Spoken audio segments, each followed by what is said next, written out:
क्योंकि फिर वो एक कंफर्ट जोन हो जाता। रेस्ट मोड कुछ दिन अच्छे लगते हैं, इतने लंबे समय तक फिर आपको आदत पड़ जाएगी उस चीज़ के लिए।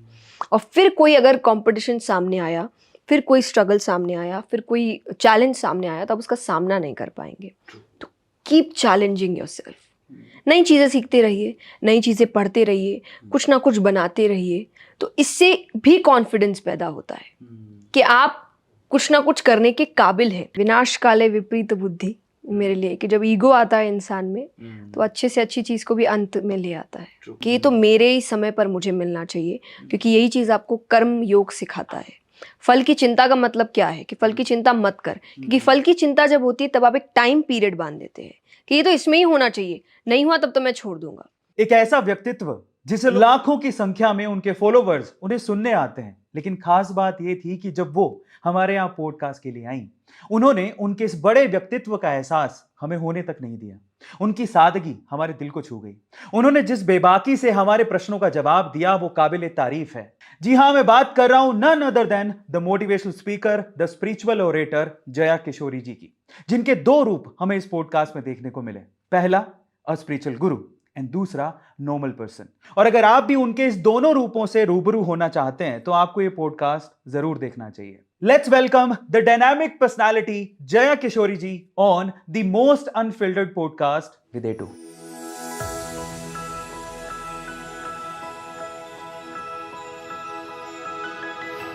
जया जी, सबसे पहले स्वागत है आपका ए टू मोटिवेशन के पॉडकास्ट में, जिसका नाम है टेंजर टॉक।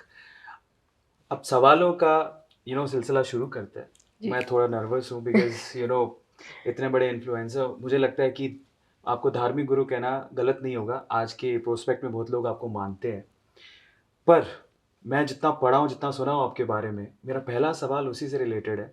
इतनी छोटी उम्र में मैंने अभी सुना कि आप सिर्फ 6 साल की उम्र से स्पिरिचुअलिटी में, अध्यात्म में है। जनरली आज का यूथ अध्यात्म को समझता तक नहीं है, आपने 6 साल की उम्र से ही शुरू कर लिया। ये कैसे हुआ? वो जर्नी थोड़ा आप बताइए प्लीज। जर्नी की शुरुआत परिवार से ही हुई कि मेरे घर का माहौल हमेशा से बहुत स्पिरिचुअल, बहुत रिलीजियस था।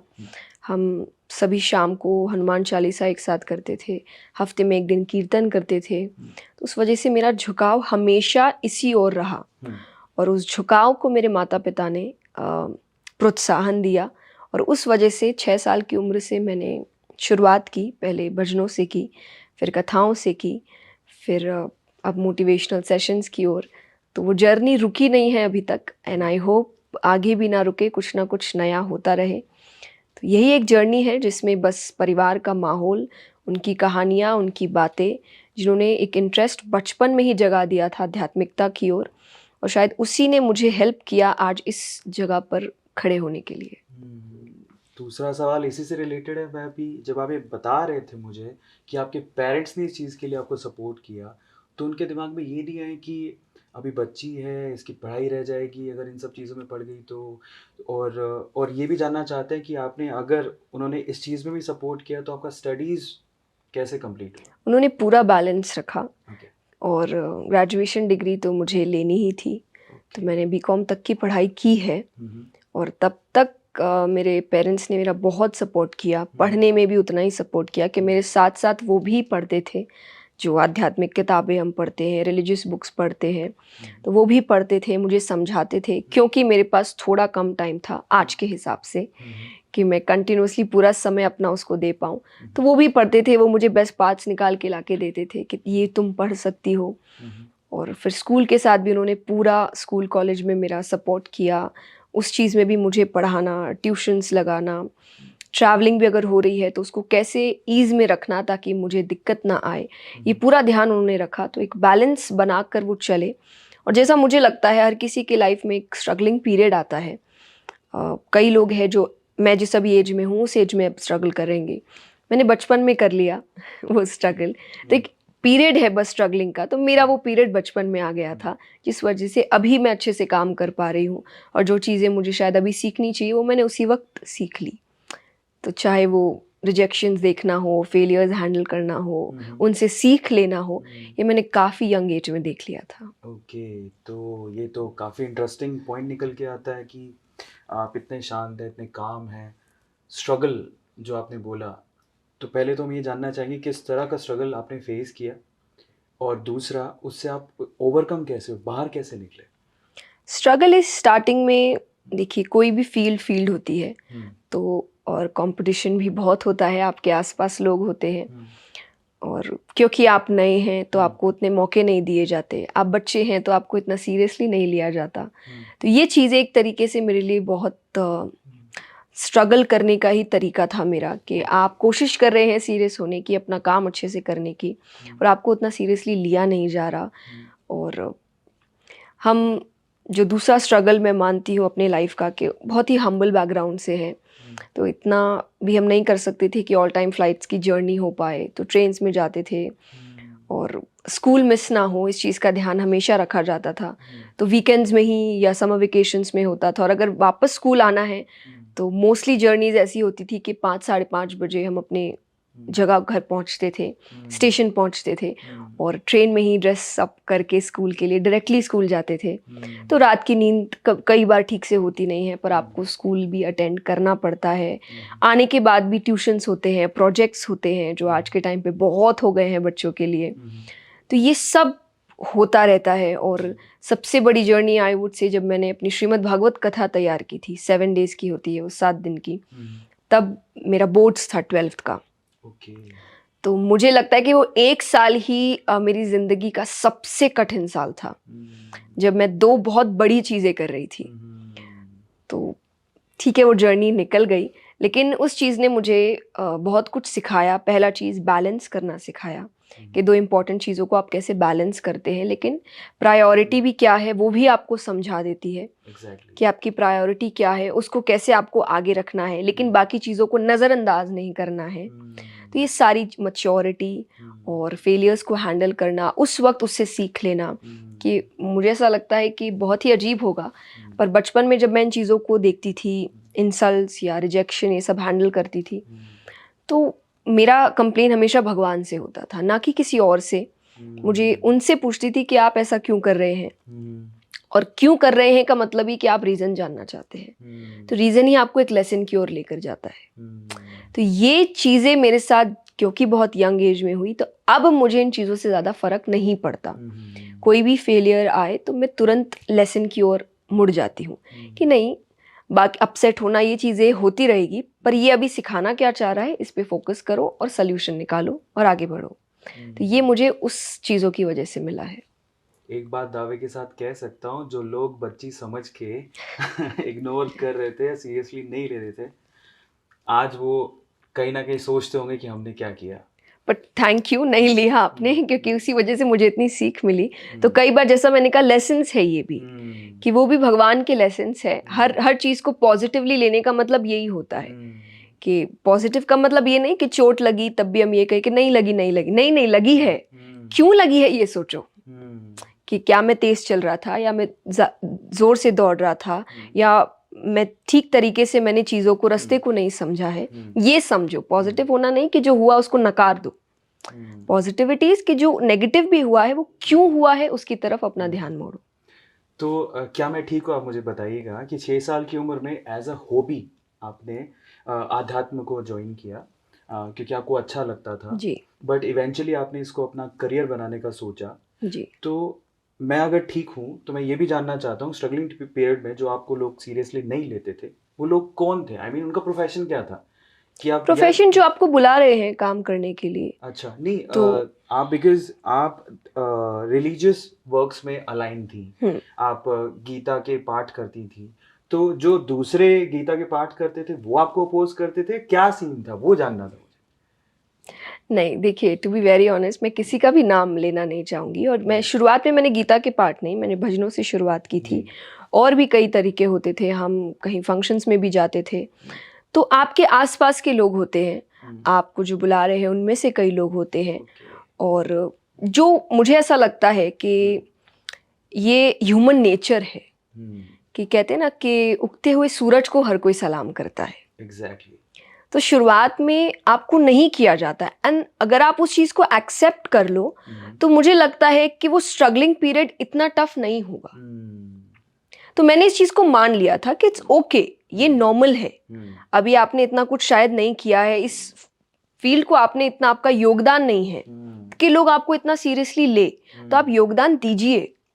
आप इतना काम करिए इस फील्ड के लिए कि तब आपको जाके लोग बोले कि हाँ इसने काम किया है। तो अभी आपने इतना नहीं किया, तो आप क्यों चाह रहे हैं कि आइए सब मुझे रिस्पेक्ट करिए, सब मेरा, तो इट्स ओके, कोई बात नहीं। तो मेरी ये थिंकिंग है कि जब तक आप उस जगह को उतना योगदान नहीं देते हैं, आपको वापसी भी नहीं मिलती है। बट हाँ, कुछ चीज़ें हैं कि जब आप नए लोग आ रहे हैं तो आपको थोड़ा काइंड होना चाहिए। तो ये दूसरी सीख मैं दूसरी तरफ भी देना चाहूँगी, और ये किसी भी फील्ड में है। टू बी वेरी ऑनेस्ट, ऐसा नहीं है कि आप रिलीजियस फील्ड की बात करें तो वहाँ पर क्या डिसिप्लिन नहीं होता है काम को लेकर, या अगर आप प्रोफेशनली कुछ काम कर रहे हैं तो उस प्रोफेशन को लेकर लोग प्रोफेशनल नहीं होते, सब होते हैं। तो उनकी भी एक रीति रिवाज है, उनका भी एक तरीका है काम करने का। बट हाँ, हर काम में, चाहे ऑफिस है, रिलीजियस फील्ड है, स्पिरिचुअल फील्ड है, कहीं भी है, बी काइंड। ये बहुत ही नॉर्मल चीज़ है, इसमें आपका पैसा भी नहीं लगता, इसमें बहुत ज़्यादा मेहनत भी नहीं लगती। It's a very normal thing कि आप लोगों को लेकर थोड़े काइंड हो जाइए, और आप दुनिया को एक अच्छी जगह ही बना रहे हैं रहने के लिए। That's it. एक बात मैं बोलना चाहता हूँ कि मैं बहुत सारे पॉडकास्ट किए हैं, बहुत सारे लोगों के साथ मिला हूँ मैं। हिंदी भाषा जो हमारी है बहुत ही स्वीट है, बहुत अच्छी भाषा है।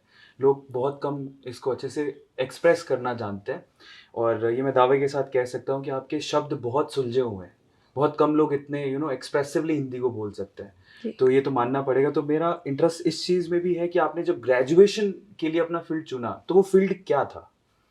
बीकॉम कॉमर्स ही चुना तो था आपने मैंने। उसमें कोई, अच्छा बीकॉम में चले गए। जी। ये तो बहुत अमेजिंग है कि आप टू बी वेरी ऑनेस्ट थी कि मुझे डिग्री लेनी थी, हाँ और क्योंकि मैं अपना दूसरा काम कर रही थी, तो यहाँ पर मुझे नहीं लगा था कि मुझे इंटरेस्ट की ओर ध्यान देना है। तो मेरा ध्यान एक्चुअली मेरे दोस्तों की तरफ था कि वो कौन सा फील्ड चुन रहे हैं, कि मुझे तो एक बैलेंस बना के काम करना है, क्योंकि बाकी मेरी पढ़ाई तो कहीं और चल रही है और बहुत सीरियसली चल रही है। तो पर लास्ट में मुझे लगा, पता चला कि बहुत ही मेहनत लगी मुझे, मैं कोई और फील्ड ले सकती थी जहाँ एक बैलेंस इजीली बन सकता था जो मेरे ही फील्ड से रिलेटेड होता। बट दोस्त भी दोस्त होते हैं, तो मैंने दोस्तों के चक्कर में ये बीकॉम फील्ड चुना कि वो जिस फील्ड में, जो जिस कॉलेज में जाएंगे वहीं जाऊं, ताकि, क्योंकि मेरी कॉलेज लाइफ प्रॉपरली नहीं हुई। मैंने जिस कॉलेज को, वहाँ पे जनरली आप एग्जाम देने ही जाते थे, रोज रोज कॉलेज नहीं जाते थे, क्योंकि स्कूल लाइफ मैंने बहुत रेगुलर वे में की है, और उसमें भी मुझे बहुत दिक्कत होती थी क्योंकि मैं कंटिन्यूसली ट्रैवल करती थी, टीचर से डांट भी बहुत पड़ती थी, और आप उस वक्त नहीं समझा सकते कि आपकी एज भी छोटी है, आपको नहीं पता अब यहाँ भी लोग सीरियसली लेंगे कि नहीं उस बात को। आई वाज टू स्कैर्ड ये बताने को कि मैं क्या करती हूँ या मैं अच्छा काम कर रही हूँ, और इस वजह से थोड़ा भी जो डिसबैलेंस बन रहा है तो बहुत डांट भी पड़ती थी। तो उस वजह से मैंने कॉलेज के लिए अपने पेरेंट्स को बोल दिया था कि अब कॉलेज ऐसा हो जहाँ मुझे रेगुलरली ना जाना पड़े, थोड़ा ईज रहे, मैं पढ़ाई, कोई ज़रूरी क्लासेस है जाऊं, एग्जाम्स है तब जाऊं, अदरवाइज नहीं। तो उस वक्त मेरा मन था कि उतने दिनों में भी आई वांट कि कोई ऐसे आसपास हो जिनको मैं जानती हूँ, क्योंकि आप कंटिन्यूसली नहीं जान रहे तो आप दोस्त बनाएंगे नहीं, तो आप उन्हीं के बीच जाइए जो ऑलरेडी दोस्त हैं। तो इस वजह से मैंने बीकॉम चुना। मैं यही सोच रहा था, मैंने कहा आसान तो आर्ट्स होता है, आज तक यही सुनते आए थे। इन्होंने फील्ड दूसरा चूज करना, कॉमर्स में आए। कॉमर्स में आए, आपको लगता है कि मैंने जो ग्रेजुएशन किया वो कहीं मुझे काम आ रही है, या फिर ठीक है नहीं लगता है ना ऐसी किया है पेस्ट हो गया? नहीं, आई थिंक वो बैलेंस बनाने के चक्कर में मेरे लिए बहुत हेल्पफुल हुआ, क्योंकि वो दो अलग फील्ड था और मल्टीटास्किंग हुई मेरे लिए, एक कि दिमाग दो तरफ चल रहा है, एक तरफ पूरी तरीके से कॉमर्स में चले जाते हैं, एक तरफ पूरा अध्यात्म में चले जाते हैं, लेकिन आपको दिमाग बैक टू नॉर्मल वापस कॉलेज में कोई काम है तो लाना पड़ता है। तो ये शायद मुझे बहुत हेल्प किया, और आज के टाइम पे मैं मल्टीटास्क अच्छे से कर पाती हूँ, मुझे दिक्कत नहीं होती। तो शायद हर काम आपको कोई ना कोई लेसन तो देकर जाता है, वेस्ट तो आई डोंट थिंक कुछ भी होता है। वो दिख रहा है ना एक्चुअली, आपका मन कॉमर्स की तरफ जब जा रहा है तो मोह माया की तरफ लेके जा रहा है पैसा। ऑब्वियसली आपने बैलेंस बना के रखा, आध्यात्म की तरफ भी उतना ही हूँ। मेरा अगला सवाल आध्यात्म को लेके है। आपको लगता है इंडिया में यूथ आध्यात्म को बहुत अंडररेट करके चलता है, समझता ही नहीं है स्पिरिचुअलिटी को? यूथ के लिए डायरेक्टली नहीं कहूँगी मैं, क्योंकि मेरे लाइफ में स्पिरिचुअलिटी का एक बहुत बड़ा रोल मेरे पेरेंट्स ने निभाया है। तो ये पेरेंटिंग पे बहुत ज़्यादा निर्भर करता है, क्योंकि पेरेंट्स भी कई हद तक बच्चों को छोटी उम्र में स्पिरिचुअलिटी में डालते नहीं हैं। फर्स्ट डर कि वो बिल्कुल ही स्पिरिचुअलिटी में ना चला जाए। सेकंड, उनको लगता है कि अभी थोड़ी उम्र है, अभी तो खेल कूद की उम्र है, अभी जब अच्छी खासी उम्र आएगी तब करेंगे। पर मेरा मानना ऐसा है कि स्पिरिचुअलिटी आपको बहुत काम बनाता है, एक बहुत अच्छा सोचने का पर्सपेक्टिव देता है लाइफ को, एक लार्जर स्केल में आपको काम करने की सोच देता है। और लार्जर स्केल का मतलब है जब आप सिर्फ अपने बारे में नहीं सोच रहे हैं, आप अपने हर काम में 2-3 बार सोच रहे हैं कि ये करने से क्या होगा, क्या प्रॉब्लम्स आ सकते हैं, क्या अच्छा हो सकता है, एडवांटेजेस क्या है, डिसएडवांटेजेस क्या है, दुनिया के लिए कितना अच्छा है, ये स्पिरिचुअलिटी सिखाता है। तो आई थिंक इसकी ज़रूरत तो सबसे ज़्यादा आज के यूथ को है, क्योंकि उनकी लाइफ में कंपटीशन बहुत है, हद से ज़्यादा है। ये मेरे पेरेंट्स भी मानते हैं कि जिस तरीके से पढ़ाई में भी आज कंपटीशन है, आज के कॉलेजेस में 98-99 कट ऑफ है। आई डोंट नो हमारे बच्चे होंगे तब कट ऑफ क्या होगा। पता नहीं, 100 से तो ऊपर सीरियसली कि अब इतना कंपटीशन है तो बच्चा एज इट इज़ बहुत ज़्यादा मेस्ड अप है, पीयर प्रेशर है और ऑल टाइम कंपैरिजन है। तो ये तो बेस्ट एज है स्पिरिचुअलिटी के लिए, कि वो जितनी प्रॉब्लम्स का भी सामना कर रहा है उतनी एज में जाके आई डोंट थिंक उसके पास इतने प्रॉब्लम्स होंगे, चाहे शायद वो रिटायरमेंट में होगा या आराम के मोड में होंगे। तो एज तो यूथ ही होनी चाहिए। और इसको अगर मैं भगवान से भी जोड़ूँ तो मैं हमेशा कहती हूँ अपनी कथाओं में कि जब आप भगवान को फूल चढ़ाते हैं तो आप 1-2 दिन पहले का चढ़ाते हैं या 10-15 दिन पहले का चढ़ाते हैं, रिएक्शन इज नहीं, फ्रेश चढ़ाते हैं। तो बोले फिर अपने आप को इतना पुराना करके क्यों चढ़ाते हो? एग्जैक्टली। आप भी जब फ्रेश है, आप भी जब यंग है, आप सोचने समझने की शक्ति बहुत अच्छी है, आप चीज़ों को ग्रैब अच्छे से कर सकते हैं, तो यही तो सही एज है स्पिरिचुअलिटी को जानने की। ना कि तब जब आप बहुत रिजिड हो चुके हैं, जब आप आधी से ज़्यादा ज़िंदगी जी चुके हैं, आपका थॉट प्रोसेस एक ही लाइन पे चलता है, अब आप चेंज होना नहीं चाहते, तो फिर आप कैसे सीखेंगे चीज़ों को? तो इसीलिए यूथ के लिए पेरेंट्स की जिम्मेदारी है कि आप एक छोटी उम्र में उनको इस चीज़ में डालिए, सो दैट वो आज के कंपटीशन का सामना अच्छे से कर सके। तो अब तो जितने लोग देख रहे हैं, हमने बहुत बार आध्यात्म या स्पिरिचुअलिटी की बात बोल रहे हैं, हम लोग इसका वर्ड का इस्तेमाल कर रहे हैं। सीधे शब्दों में पूछूं अगर कि आध्यात्म क्या है, और अगर कोई आध्यात्मिक होना चाहता है तो उसे पूरे दिन में कौन सी क्रियाएं करनी चाहिए, स्ट्रेट फॉरवर्ड। अगर कोई आम इंसान है, ठीक है, आपसे सुना, मुझसे सुना, बात की, तो क्या है आध्यात्म, और उसे पूरे दिन में आध्यात्मिक होने के लिए क्या करना चाहिए?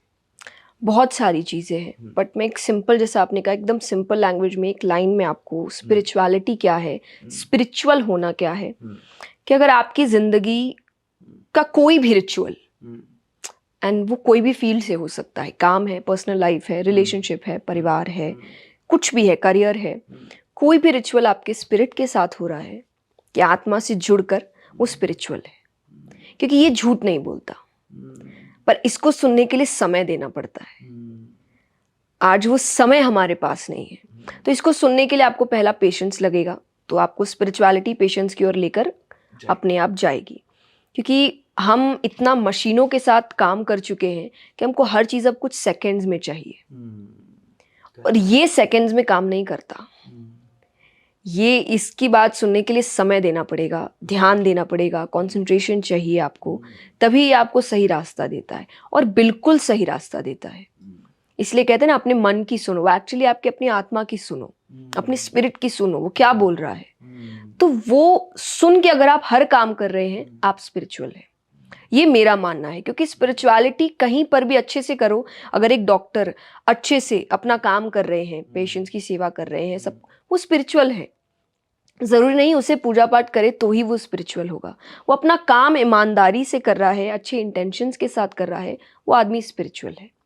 फिर आप डीप जाते हैं उसमें, तो आपको कई वेज मिलते हैं, चाहे वो चैंटिंग है, चाहे वो मेडिटेशन है, चाहे वो लोगों की हेल्प करना है, तो वो कई फील्ड्स हो सकते हैं जब आप डीप जाए। पर अगर सिंपल शब्दों में, तो अच्छा इंटेंशन और ईमानदारी, अपने काम की तरफ जागरूकता, पेशेंस, कंसंट्रेशन, ये सब कुछ आपको कहीं ना कहीं एक स्पिरिचुअल माइंड की ओर ही लेकर जाता है। क्या बात है। अगला सवाल मेरा ये है कि आध्यात्मिकता में जाने के लिए, जैसे आपने कहा कि आप कोई काम भी कर रहे हैं और अच्छे मन से कर रहे हैं, तो आप आध्यात्मिक हैं, बिल्कुल सही बात है। पर कोई और चीज़ें भी कुछ ऐसा चाहिए, जैसे कि मैंने अभी सुना है कि जनरली जो आध्यात्मिकता में लोग होते हैं, उनका फूड प्रेफरेंस, जो खाना होता है, वो शायद नॉन वेजिटेरियन नहीं होते, ऐसा परसेप्शन, मैं सही बोल रहा हूँ गलत मुझे पता नहीं, तो उसके बारे में आपको क्या कहना है कि उनका फूड प्रेफरेंस भी अलग होता है, उनका मूड प्रेफरेंस अलग होता है, वो जहाँ रहते हैं वो जगह भी अलग होती है, कुछ अलग होता है, या फिर संसारिकता में रहते हुए भी अध्यात्म को अपनाया जा सकता है? संसार में रह सकते हैं, पर आपके काम, जैसा मैंने कहा कि आपकी सोच थोड़ी सी लार्जर पर्सपेक्टिव पे चली जाती है, जहाँ आप लोगों के बारे में भी सोचना, तो अगर आप जैसे नॉन वेजिटेरियन फूड्स के बारे में भी बात कर रहे हैं, कहीं ना कहीं हमको पता है कि उससे किसी और को तकलीफ हो रही है, तो वो सोचते ही आदमी पीछे हट जाता है। अब अगर नॉन वेजिटेरियन में नहीं, जंक फूड्स भी है, जैसे हम गुणों की बात करते हैं, सात्विक, तामसिक, राजसिक, तो जब आप स्पिरिचुअलिटी की ओर जाते हैं तो आप सात्विकता की ओर जाते हैं, तो उसमें हर चीज़ है, पर दैट डज नॉट मीन कि आप फैमिली में नहीं रह रहे हैं, आप रह रहे हैं, पर आप किसी भी ऐसी चीज़ को अपने ऊपर हावी नहीं होने देंगे जो आपके लिए खराब है। फूड भी हो सकता है, तो सात्विकता में आपकी फूड हैबिट्स अच्छी होती है, क्योंकि कई ऐसे फूड्स हैं जो आप पे हावी हो जाते हैं, आपको ज़्यादा नींद आने लगती है, तो कहीं ना कहीं आपका जो नींद पे कंट्रोल है वो उसको खराब कर देगा वो फूड, तो आप उस फूड को अलग कर देते हैं कि नहीं, आप किसी भी ऐसी चीज़ को पावर नहीं देंगे कि तुम मुझ पे हावी हो, क्योंकि मालिक मैं हूँ।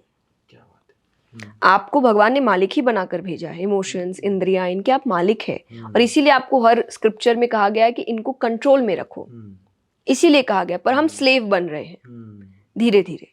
तो जब आप स्पिरिचुअलिटी की ओर जाते हैं तो आपको कहीं ना कहीं स्लेवरी से वापस से ओनरशिप की ओर लेकर आया जाता है कि मालिक तुम हो, तो हर चीज़ तुम्हारे कंट्रोल में होनी चाहिए, कोई भी चीज़ तुम पे हावी नहीं होनी चाहिए। आध्यात्मिकता की जब हम बात करते हैं, धर्म गुरु स्पेशली बहुत सॉर्टेड होता है, उनका थॉट प्रोसेस बड़ा सॉर्टेड होता है, तो लोग फॉलो करते हैं, फॉलोवर्स हैं इंडिया में यूथ है, अच्छी बात कोई करता है तो फॉलो भी करते हैं। बाहरी चीज़ें आपको बहुत मिली हैं, समझते हैं उस चीज़ को, लेकिन मैं जानना चाहता हूँ आध्यात्मिकता को जब आपने अपनाया तो आंतरिक तौर पे आपने 4 क्या बदलाव या 3 क्या बदलाव देखे अपने अंदर? टू बी वेरी ऑनेस्ट, अपनाया एज सच कुछ भी नहीं मैंने, और मुझे ऐसा लगता है हर आदमी स्पिरिचुअल है अंदर से, पर उसको रियलाइज करने में समय लगता है। जैसे धूल बैठ जाती है, या सोने पे मान लीजिए धूल बैठी, कोई सोने की चीज़ है, उस पर इतनी धूल बैठ गई अब आपको दिख नहीं रहा है, पर क्या इसका मतलब है कि वो सोना नहीं है? सोना तो सोना ही रहेगा, आपको उसको थोड़ा साफ करना पड़ेगा, पॉलिश करना पड़ेगा, तब जाके आपको उसकी चमक दिखेगी। तो कोई भी ज्वेलरी है, डायमंड्स है, कुछ भी है, जब धूल बैठती है तो थोड़ा काला होने लगता है या धुंधला पड़ने लगता है, तो आपको सफाई करानी पड़ती है। तो स्पिरिचुअलिटी भी आपके अंदर है, पर कई बार सामने की जो चीज़ें हैं, जो प्रॉब्लम्स आ रही है, जो बाहरी दिखावों में हम जा रहे हैं, तब उसके बीच में वो थोड़ा धुंधला पड़ जाता है। तो ये जितनी भी चीज़ें हैं, चाहे मेडिटेशन है, मंत्र चैंटिंग है, सत्संग है, स्क्रिप्चर्स है, ये उस धूल को हटाने का काम करता है। तो मैंने एक जर्नी जी है, मैंने कभी कोई भी ऐसा मोमेंट नहीं था कि मैं स्पिरिचुअल होती हूँ, कभी नहीं था। मेरी जर्नी बचपन से चल रही थी और ये चीज़ें इनसे जुड़ी थी, तो अंदर जो स्पिरिचुअलिटी थी ऑलरेडी वो बहुत जल्दी बाहर आ गई। बस यही है कि है आपके अंदर भी, सबके अंदर है, और उसमें थोड़ी धूल जम गई है। तो ये सब टूल्स है उस धूल को हटाने के लिए। और जैसा मैंने कहा कि हेल्प मुझे यही किया कि फर्स्ट, बाहरी चीज़ें मुझे जल्दी से ट्रबल नहीं कर सकती, एंड आज के टाइम पे सबसे बड़ा वर्ड इज ट्रोलिंग, कि बहुत जल्दी आपको दुख होता है कि लोग गलत क्यों कह रहे हैं, लोग गलत बातें क्यों कर रहे हैं। नॉट दैट कि कभी मुझे हुआ ही नहीं, हुआ है, कई बार हुआ है, लेकिन शुरुआती टाइम पे हुआ। धीरे धीरे आप उन चीज़ों को जब स्पिरिचुअलिटी से जोड़ने लगते हैं, आपकी प्रैक्टिसेस और बढ़ती है। मेरे लिए स्पिरिचुअलिटी या मेडिटेशन इज मंत्रास, सत्संग, कि आप जब कथाओं में आते हैं, मैं पर्टिकुलरली कथा में कहती हूँ, हम 3.5-4 घंटे की कथा होती है और उतनी देर कोई फ़ोन यूज़ नहीं करता। Amazing. और आज के टाइम पे आप सोच नहीं सकते इतनी देर कोई फ़ोन के बिना बैठा है। Exactly. और लोग खुश होते हैं, बहुत खुश होते हैं, वो सब कुछ भूल जाते हैं, अपना काम छोड़ छाड़ के आते हैं, अपने ऑफिस छोड़ छाड़ के आते हैं, दुकानें बंद करके आते हैं, जो जनरली नहीं करेंगे दूसरे कामों के लिए। वो इतनी जल्दी इन चीज़ों से दूर नहीं होंगे, उन्हें समय का पता नहीं चलता, उनके मूड्स बहुत अच्छे हो जाते। तो ये क्यों है कि उनका जो साउंड होता है, सत्संग, जो सत्संगी होता है, जल्दी से डिप्रेशन में भी नहीं जाता। ये सच्ची बात है कि कहीं ना कहीं डिप्रेशन का साउंड से भी एक बहुत अच्छा रिलेशन है। जो इंसान सत्संगी होता है वो जल्दी से डिप्रेशन में नहीं जाता। ये भी स्पिरिचुअल होने का एक तरीका है। तो फर्स्ट थिंग कि मुझे बाहरी चीज़ें दिक्कत नहीं देती। दूसरा पेशेंस लेवल, मैं जल्दी से अपना पेशेंस नहीं खोती। आप मुझे अगर गुस्सा दिलाना है तो आपको बहुत सारी गलतियां करनी पड़ेगी। ओके। मैं एक गलती में जल्दी से गुस्सा नहीं होती कि आपके बहुत 1 2 3 महीने लगेंगे तब जाके वो एक वॉल्केनो आता है। और उस पर भी इट्स नॉट दैट कि मैं अपना आपा खो जाती हूँ, नहीं, मेरा गुस्सा होने के तब मैं शांत हो जाती हूँ। ठीक है। तो उस पर भी आई ट्राई कि वो चीज़ मुझ पे हावी नहीं होनी चाहिए। गुस्से के लिए भी हम कहते हैं ना, कई लोग कहते हैं कि जब मुझे ऐसे तो बहुत अच्छे हैं पर जब गुस्सा आता है तो अंदर का राक्षस बाहर आता है। तो मतलब राक्षस है, अगर होगा नहीं तो बाहर कैसे आएगा? मतलब आपके अंदर एक राक्षस रहता है, तो अब आपका काम है उसको बाहर निकालना, वरना वो तो आएगा, जब समय मिलेगा वो बाहर आएगा और फिर वो आपके बने बनाए काम को खराब कर देगा। सही है, ट्रू। तो स्पिरिचुअलिटी उस राक्षस को खत्म करने का काम करता है। क्या? कि आप पर चीजें हावी नहीं होगी, यानी आपकी हर रिएक्शन का कंट्रोल आपके पास है। मुझे गुस्सा करना भी तो मैं अपनी मर्जी से करूंगी, मुझे कुछ भी करना है वो मेरी मर्जी से होगा, वो किसी और के छेड़ने से नहीं होगा। और प्लस कंसंट्रेशन, कि अगर मैं कोई काम कर रही हूं तो फिर आप किसी और चीज से मुझे भटका नहीं सकते, मेरा ध्यान उस पर ही रहेगा। तो ये मंत्रों से होता है, जो मैं मंत्र चैंटिंग रोज करती हूँ कि आपका ध्यान उसकी तरफ होता है। तो ये एक तरीके का मेडिटेशन है मेरे लिए, जो मंत्रों के चैंटिंग से मुझे मिलता है। तो वो तो ये 3 चीजें जो मेरे काम में, मेरे रिलेशनशिप्स, फैमिली, क्योंकि आज के रिलेशनशिप मतलब एक ही रिलेशनशिप हो गया है, बट रिलेशनशिप में फैमिली है, परिवार है, फ्रेंड्स है, सबके साथ बहुत हेल्प करता है, मेरे काम में हेल्प करता है, और मेरे पर्सनल यानी जो मेरे साथ मेरा रिलेशन है उसमें बहुत हेल्प करता है। सो आई कैन बी अलोन, कभी भी मुझे वो चीज़ दिक्कत नहीं देगी। मुझे कोई नहीं चाहिए, अगर मैं अकेली भी हूँ तो मैं बहुत खुश हूँ। क्या बात है। तो ये चीज़ें मुझे उन सब चीज़ों से मिली है। ये एंगर इशू का तो मैं खुद भी जानना चाहता हूँ। कभी कभार ऐसा होता है, बहुत ज़्यादा वर्कलोड होता है और कुछ ऐसी चीज़ सामने आती है तो गुस्सा आने लगता है, तो उसे कंट्रोल कैसे करें? और एक सवाल मेरा ये भी है कि अभी तो शायद आप कंट्रोल कर लिए हो गुस्से को, कभी ऐसा मोमेंट आया था कि आपको बहुत गुस्सा आया, फिर उसके बाद आपको अफसोस हुआ और सोचा कि इसको कर्व करना है या इसको ख़त्म करना है?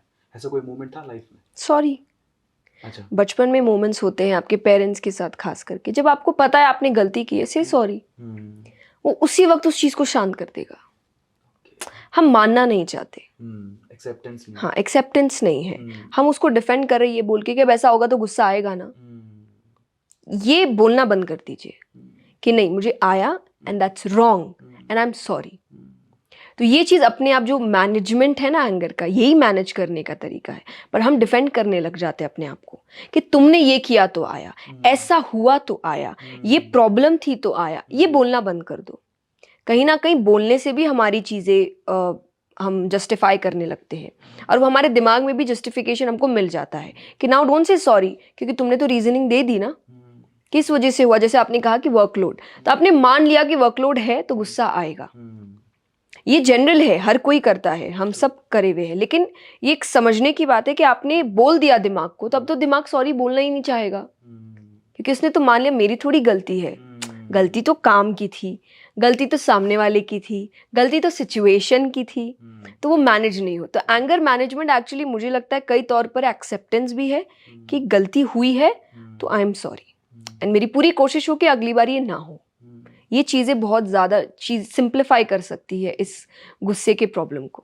पर जनरली आज के यूथ में एक्सेप्टेंस को, मैं एक्सेप्ट करूं कि मेरी गलती है, इस चीज़ को आने में बहुत समय लगेगा।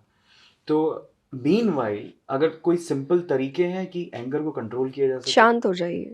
कैसे होंगे?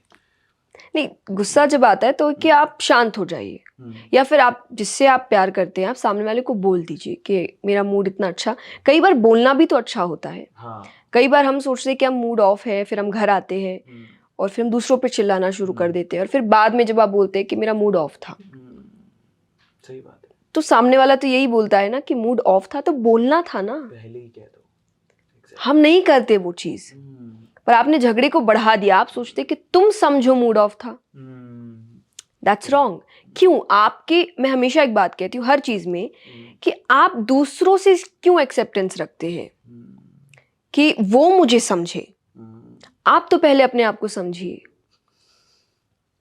आपने खुद ने ही नहीं समझा, अगर समझ लिया होता तो आपने बोल दिया होता कि भाई ऐसी ऐसी बात है। तो थोड़ी देर, फॉर एग्जाम्पल जब मुझे गुस्सा आता है, मेरे घर को पता है कि मैं शांत हो जाती हूँ, तो मैं कह देती हूँ कि मेरा मूड आज थोड़ा अच्छा नहीं है, तो वो मुझे छेड़ते नहीं है कि ठीक है। लेकिन वही अगर मेरा मूड ऑफ है फिर भी मैं आके बैठूँ पास में और फिर मुझे कोई ट्रबल करे तो मैं उस पर चिल्लाऊँ और फिर मैं बोलूँ मेरा मूड अच्छा नहीं है ना, तो सामने वाला तो यही बोलेगा ये बात बोलना था ना, हमको तो यही लग रहा है अचानक से क्यों ऐसे चुप हो गई, अचानक से रूड क्यों हो रही है। That's wrong. आप अपने मूड की सजा दूसरों को क्यों दे रहे हैं? करेक्ट। और ये हम बाहरी तौर पे भी करते हैं कि हम बाहर जो लड़ाई करके आते हैं, तो बाहर ये भी एक रीजन मुझे लगता है कि गुस्सा, तो आप बाहर क्यों नहीं चिल्ला कर आते? क्योंकि आपको लगता है आपका पावर वहां इतना नहीं है, तो आप घर पे आके चिल्ला रहे हैं, चाहे हस्बैंड वाइफ पे, वाइफ हस्बैंड पे, या हस्बैंड वाइफ बच्चों पे। तो आप उस पे चिल्ला रहे हो जो आपसे छोटा है, जो आपसे कम पावरफुल है। तो ये भी कहीं ना कहीं सोच समझ के ही हो रहा है, क्योंकि अचानक से गुस्सा आ जाता है तो वो तो फिर सब पे आना चाहिए। सोच समझ के आता है। जब आपको लगता है मेरे से पावरफुल सामने कोई है, तो आप गुस्से को चुप कर देते हैं। तो जब वहां कर सकते हैं तो आप कहीं भी कर सकते हैं। तो ये आपके कंट्रोल में है। तो ये बात अपने आप को समझाना भी जरूरी है। एक्चुअली आपको ही आपका अच्छा करना है। मैं आपसे एक दिन, एक सेशन हो सकता है, मैं आपसे बात कर सकती हूँ, इट्स नॉट डायरेक्टली आपसे, कि कहीं से भी हम मोटिवेशनल सेशंस करने जाते हैं, कथाएं करने जाते हैं, 1 दिन 3 दिन 7 दिन मैक्सिमम। मैं लाइफ टाइम तो आपके पास नहीं बैठ सकती, वो तो आपको ही काम करना है। और आपको समझ आ रहा है कि हाँ ये बात सच है कि कल मान लीजिए कि मेरे बॉस ने मुझ पे चिल्लाया था, मैंने तो उसको कुछ नहीं बोला, या कोई बड़े आदमी ने मुझ पे चिल्लाया था, मैंने तो उसको कुछ नहीं बोला। हाँ ये पक्का है, घर आके मैंने वो गुस्सा उतारा था। तो आपने माने एकदम समझ के काम किया है कि यहाँ तो कर नहीं सकते, तो चलो वहां चलते हैं, जो मुझसे घर भी नहीं, तो आप अपने से नीचे जो काम कर रहे हैं आप उन पे चिल्ला देते हैं। That's wrong. ये सोची समझी चीज है। गुस्सा ऑब्वियसली एक बहुत बड़ी प्रॉब्लम है जिसका सोल्यूशन हर कोई चाहता है, लेकिन एक उससे भी बड़ी प्रॉब्लम है बिकॉज कंपटीशन इतना ज़्यादा हो गया है कि लोग डिप्रेशन में भी चले जा रहे हैं जी, है ना। तो क्या आध्यात्मिकता उसमें मदद कर सकती है तो कैसे कर सकती है? और आपकी लाइफ में कभी डिप्रेशन आया कि यार ये क्या हो रहा है, मतलब जो मैं सोच रही थी वो हो ही नहीं रहा है, कैसे ओवरकम किया उसको? स्पिरिचुअलिटी आपको एक डिवाइन पावर से कनेक्ट करती है कि आपके ऊपर भी कोई है जो सब काम देख रहा है। वो आप उसको कुछ भी नाम दीजिए, मेरे लिए शायद वो कृष्ण है, किसी और के लिए राम होंगे, किसी और के लिए कुछ होगा, सबके अपने अपने नाम हो सकते हैं। लेकिन एक हायर पावर है, कोई नाम नहीं भी दे तो एक हायर पावर है जो सब कुछ मैनेज कर रहा है। तो जब आप ये मानने लगते हैं तो कहीं ना कहीं आप जानते हैं कि कोई एक ऐसा बैठा है जो मेरा बुरा नहीं कर सकता। मैं ये पर्सनली मानती हूँ, इसीलिए मुझे ऐसा लगता है कि मुझे कोई भी सिचुएशन इस हद तक नहीं ले जा सकती कि मैं बिल्कुल ही हार मान जाऊं कि अब कुछ बचा ही नहीं। क्यों? क्योंकि बचा तो हमेशा रहेगा, क्योंकि मेरे लिए एक बैठा है ऊपर जो मेरा गलत नहीं होने देगा। तो अगर कुछ ऐसा हो भी रहा है जो मेरे सोच के अगेंस्ट जा रहा है, जो मैंने प्लान किया है उसके अगेंस्ट जा रहा है, तो मे भी बड़ा प्लान है। मैं जो मांग रही हूँ वो चीज़ उतनी मेरे लिए अच्छी नहीं होगी जितनी वो सोच रहे हैं होगी। तो ये सोच मुझे जल्दी से हार नहीं मानने देती है। अपसेट हो सकती हूँ, इट्स नॉट दैट कि मैं अपसेट नहीं होती, मुझे रोना नहीं आता, सब कुछ होता है and that is very normal. Emotions खत्म भी नहीं होना चाहिए, हम रोबोट नहीं हैं, हम इंसान हैं, इमोशंस होने चाहिए हमारे अंदर, पर वो हावी नहीं होने चाहिए। ये एक साइड है बात का। पर स्पिरिचुअलिटी जो पावर से आपको कनेक्ट करते हैं, तो वो डिप्रेशन में इसीलिए नहीं जाने देते क्योंकि एक मान लीजिए एक आदमी जो नहीं मानता इस चीज़ को, तो वो अपना जो भी 100% है वो देगा और फिर उसको लगेगा कि मैंने तो सब कुछ दिया, बचा क्या। अगर अभी भी नहीं हुआ तो फिर अब क्या करना, कुछ भी नहीं तो सब खत्म। पर वही जो एक मानता है कि एक पावर है, वो उसके लिए खत्म कुछ नहीं है, क्योंकि अब उसे लग रहा है कि मेरा काम तो हो गया, अब उसका बचा है, उसको करने दो। आपने कई एक बार ही ना सोशल मीडिया पे एक पिक्चर देखते हैं कि एक भगवान की फोटो है और उनके हाथ में एक बड़ा सा टेडी बेयर है पीछे, और सामने एक छोटी बच्ची खड़ी है, उसके हाथ में एक छोटा सा, भगवान वो मांग रहे हैं उससे, और भगवान को वो कह रही है कि पर मुझे बहुत पसंद है। तो एक्चुअली वो पिक्चर आपको पोर्ट्रे कर रहा है कि भगवान आपसे आपकी खुशी जो छोटी है आपको वो मांग सकते हैं कई बार, यानी आपको जो चाहिए नहीं मिल सकता है, पर आपको नहीं पता कि पीछे एक बहुत बड़ा टेडी बेयर रखा है जो आपके लिए ही है, बट उसके लिए पेशेंस चाहिए जो हमारे अंदर नहीं है, हमको हर चीज़ तुरंत चाहिए। मिला क्यों नहीं? क्योंकि आपको तुरंत, आप कुछ भी सर्च करिए सेकंड्स में मिल जाता है। इसलिए आजकल लोगों का लोगों से ही नहीं रिलेशन अच्छे से कनेक्शन बन पाता है, क्योंकि टेक्स टाइम। इंसान मशीनों की तरह काम नहीं करते, इंसान अपने पेस पे ही काम करेंगे और मशीन अपने पेस पे काम करती है। तो लोगों को लगता है इनको छोड़ो, मेरे को जो सेकंड्स में हर चीज़ मिल जाए मैं उसकी तरफ जाता हूँ। तो यहाँ पे चीज़ें बिगड़ रही है। यहाँ पे हम चाहे मेंटल स्ट्रेस है, डिप्रेशन है, एंजाइटी इश्यूज है, हम सबकी ओर जा रहे हैं कि धीरे धीरे लोगों से, नेचर से, इन सब से हमारा जुड़ाव कम होता जा रहा है। और जैसे ही फिर कभी अचानक होता है तो वो इन चीज़ों की ओर लेकर जाता है, क्योंकि अब आदत नहीं रही होने की। अचानक से हो जाए तो हम वो एक्सेप्ट नहीं कर पाते, उसका सामना नहीं कर पाते। तो यहाँ पे आप डिप्रेशन की ओर जाते हैं। तो मुझे पर्सनली उस दौर का कभी हुआ नहीं, क्योंकि मेरा विश्वास भगवान पे बहुत ही ज़्यादा है और ये समय दौर बहुत बढ़ता गया है। तो अब तो कोई भी चीज़, मुझे ऐसा लगता है कुछ भी गलत होता है मेरे प्लानिंग, फॉर एग्जांपल कोविड। अब कोविड में आप सोच भी नहीं सकते मेरे कितने बड़े बड़े प्लान्स थे, हम बहुत बड़े प्रोजेक्ट्स लेकर जा रहे थे और सब कुछ हो चुका था कि बस अब तो उतरना ही है, काम करना ही है। एंड देन अचानक से लॉकडाउन अनाउंस हो गया, सब कुछ बंद हो गया, प्रोग्राम्स बंद हो गए, कथाएं बंद हो गई। बट उस वक्त भी हमारा यही था कि मेरे पापा ने मुझसे यही कहा कि ठीक है काम तो नहीं है, पर जब था तब तुम बहुत एक्सक्यूजेस देती थी कि मेरे पास पढ़ने का समय नहीं है, मेरे पास नॉलेज गेन करने का ठीक से समय नहीं है, मैं महीनों तक बाहर रहती हूँ, मैं क्या करूँ। लाइक अब है, अब काम करो, अब पढ़ो। तो मतलब वो एक जो सैड फेस हो सकता था कि मेरे तो सारे प्लान्स ख़त्म हो गए, मैंने क्या सोचा था क्या हो गया, वो तुरंत से ख़त्म होके कि नहीं ये मिला है तो ये किसी और चीज़ के लिए मिला है, तो मेरे लिए ये नॉलेज गेन करने का समय था कि जो मुझे इतने समय से नहीं, फैमिली के साथ समय बिताने का समय था जो मुझे नहीं मिलता था, मैं महीनों बाहर रहती थी। तो वो तो तुरंत हमने उस चीज़ को मोड़ दिया, ये सोच के कि अगर भगवान ने दिया है तो सोच समझ के दिया है। तो ये सोच मुझे हार मानने नहीं देती। नहीं, आपको सुन के और मैं रिकॉल भी कर पा रहा हूँ, मुझे ये फीलिंग आ रही कि आध्यात्मिकता का मतलब एक मेडिसिन या दवाई नहीं है जो आपको दिया और बट ठीक हो गया। It will take time, but मुझे ऐसा लगता है कि आध्यात्मिकता एक तरह का हर चीज़ का सोल्यूशन देता है जो रूट वे से उसे ख़त्म करेगा, पर समय लेगा, उसके जवाब आपको देगा कि हो रहा है तो क्यों हो रहा है, और वो अगर क्यों हो रहा है पता लग गया तो शायद आप रूट वे पे काम करके उसे ठीक कर सकते हो। वो जानना आपके लिए बेहद ज़रूरी है और इसमें आपका काम बहुत ज़्यादा है। बाकी चीज़ों में हो सकता है कि आप डॉक्टर्स के पास चले गए, यहाँ वो काम कर रहे हैं, आपको सिर्फ दवाई लेने का काम करना है, पर यहाँ पे मैक्सिमम काम आपको ही करना है। कि आपको एक, फॉर एग्जांपल अगर आप भगवान को देखते हैं तो भगवान का काम केवल रास्ता दिखाना था, क्योंकि लड़ने को तो पूरा महाभारत अगर वो लड़ते तो वही खत्म कर देते और सेकंड्स में आप पलक झपकते ही खत्म कर देते, पर उनका काम वो नहीं है।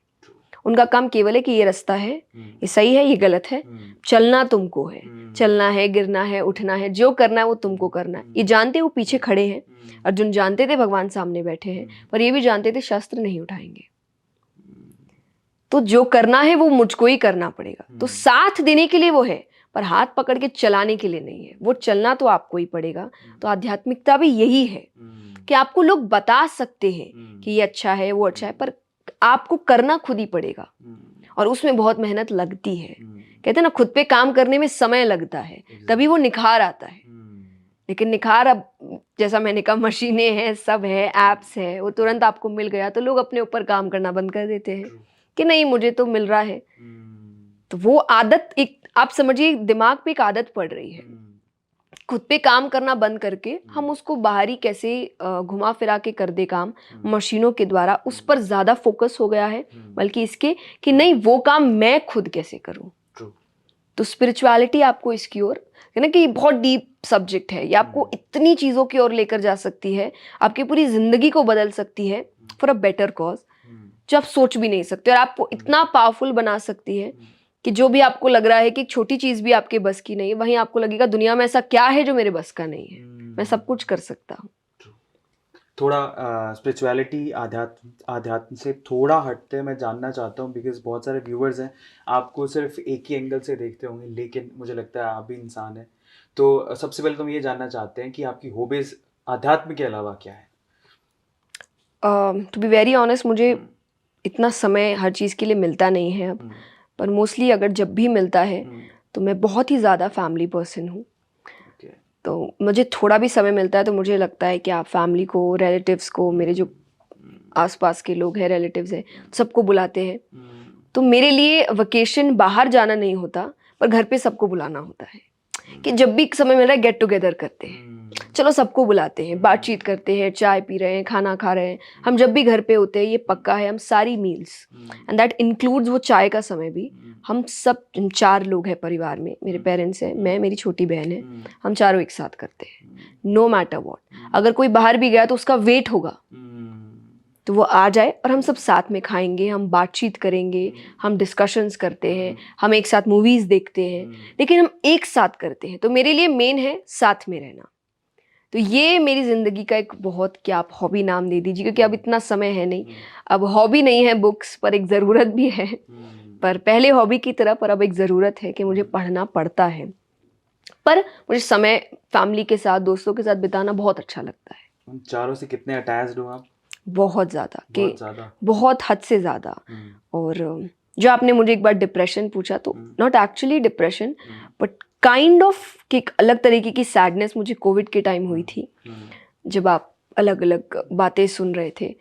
और तब मुझे ऐसा लगा था कि एक टाइम होता है कि आपको फैमिली से दूर जाना पड़ता है या फैमिली दूर चली जाती है।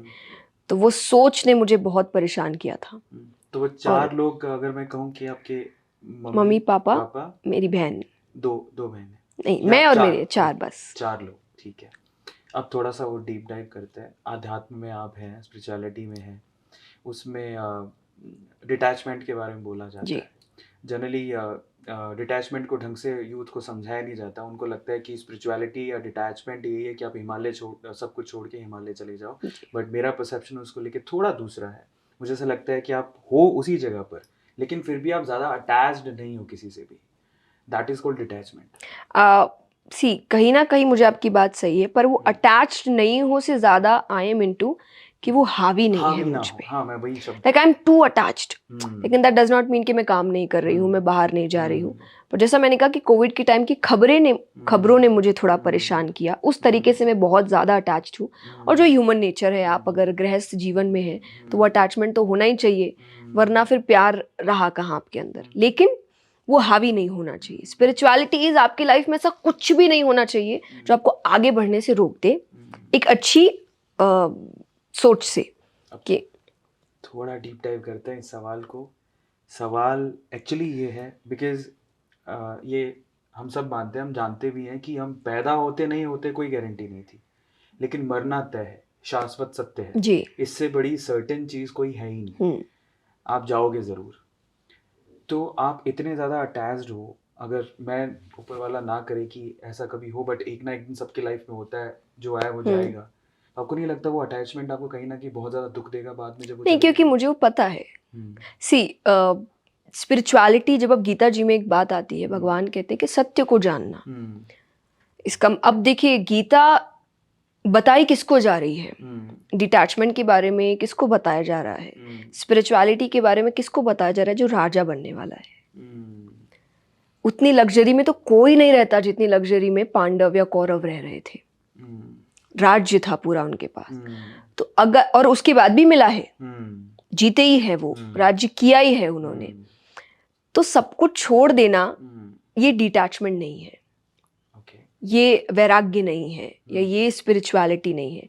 उसमें रहकर उन चीजों को समझना, पर सत्य को जानकर, जैसे आपने कहा कि सत्य है, सब जाएंगे, पता है जिस दिन आएगा उस दिन भी आप बौखलाएंगे नहीं, क्योंकि कहीं ना कहीं सबकॉन्शियस माइंड में आपको पता है कि आएगा ये दिन। आप दुखी होंगे, जैसा मैंने कहा, इमोशंस है, दैट इज वेरी नेचुरल। आपको समय लगेगा उससे ओवरकम करने में, दैट इज वेरी नेचुरल। पर आप ये बोल देंगे ये तो हो ही नहीं सकता, that is not natural. I know that, but that does not mean कि मैं उस चीज को लेके अपने इमोशंस को खत्म कर दूं, क्योंकि वो हो नहीं सकता, वो एक ना एक दिन बाहर आएगा। तो इमोशंस को दबाना नहीं चाहिए, जो है वो सामने है, but that does not mean कि मुझे सच नहीं पता। फॉर एग्जाम्पल, जब हम बोलते हैं संसार सच नहीं है, उसका मतलब क्या है? कि टेम्पररी है। करियर है, टेम्पररी है। फेम है, टेम्पररी है। मनी है, टेम्पररी है। पर इसका मतलब मैं कमाऊं नहीं। एक अच्छी लाइफस्टाइल के लिए चाहिए आपको। आपको फेम आपको मिल रहा है तो ये एक पावर है कहीं ना कहीं बदलाव लाने का भी, कि आज अगर आप मुझे बुला रहे हैं, मैं इतनी बातें कर रही हूँ, क्यों? क्योंकि एक फेम है और आपको पता है कि मैं जो बात बोल रही हूँ वो कई और लोग भी बोल सकते हैं, पर उनके पास वो फेम का पावर नहीं है तो लोगों तक पहुंचेगी नहीं बात। तो ये एक तरीके से एक टूल है चेंज लाने का, ये भी जरूरी है पर टेम्पररी है, मुझे पता है। तो किसी दिन चला गया तो मैं बौखला नहीं उठूंगी, क्योंकि कहीं ना कहीं मुझे पता था कि ये सब टेम्पररी है।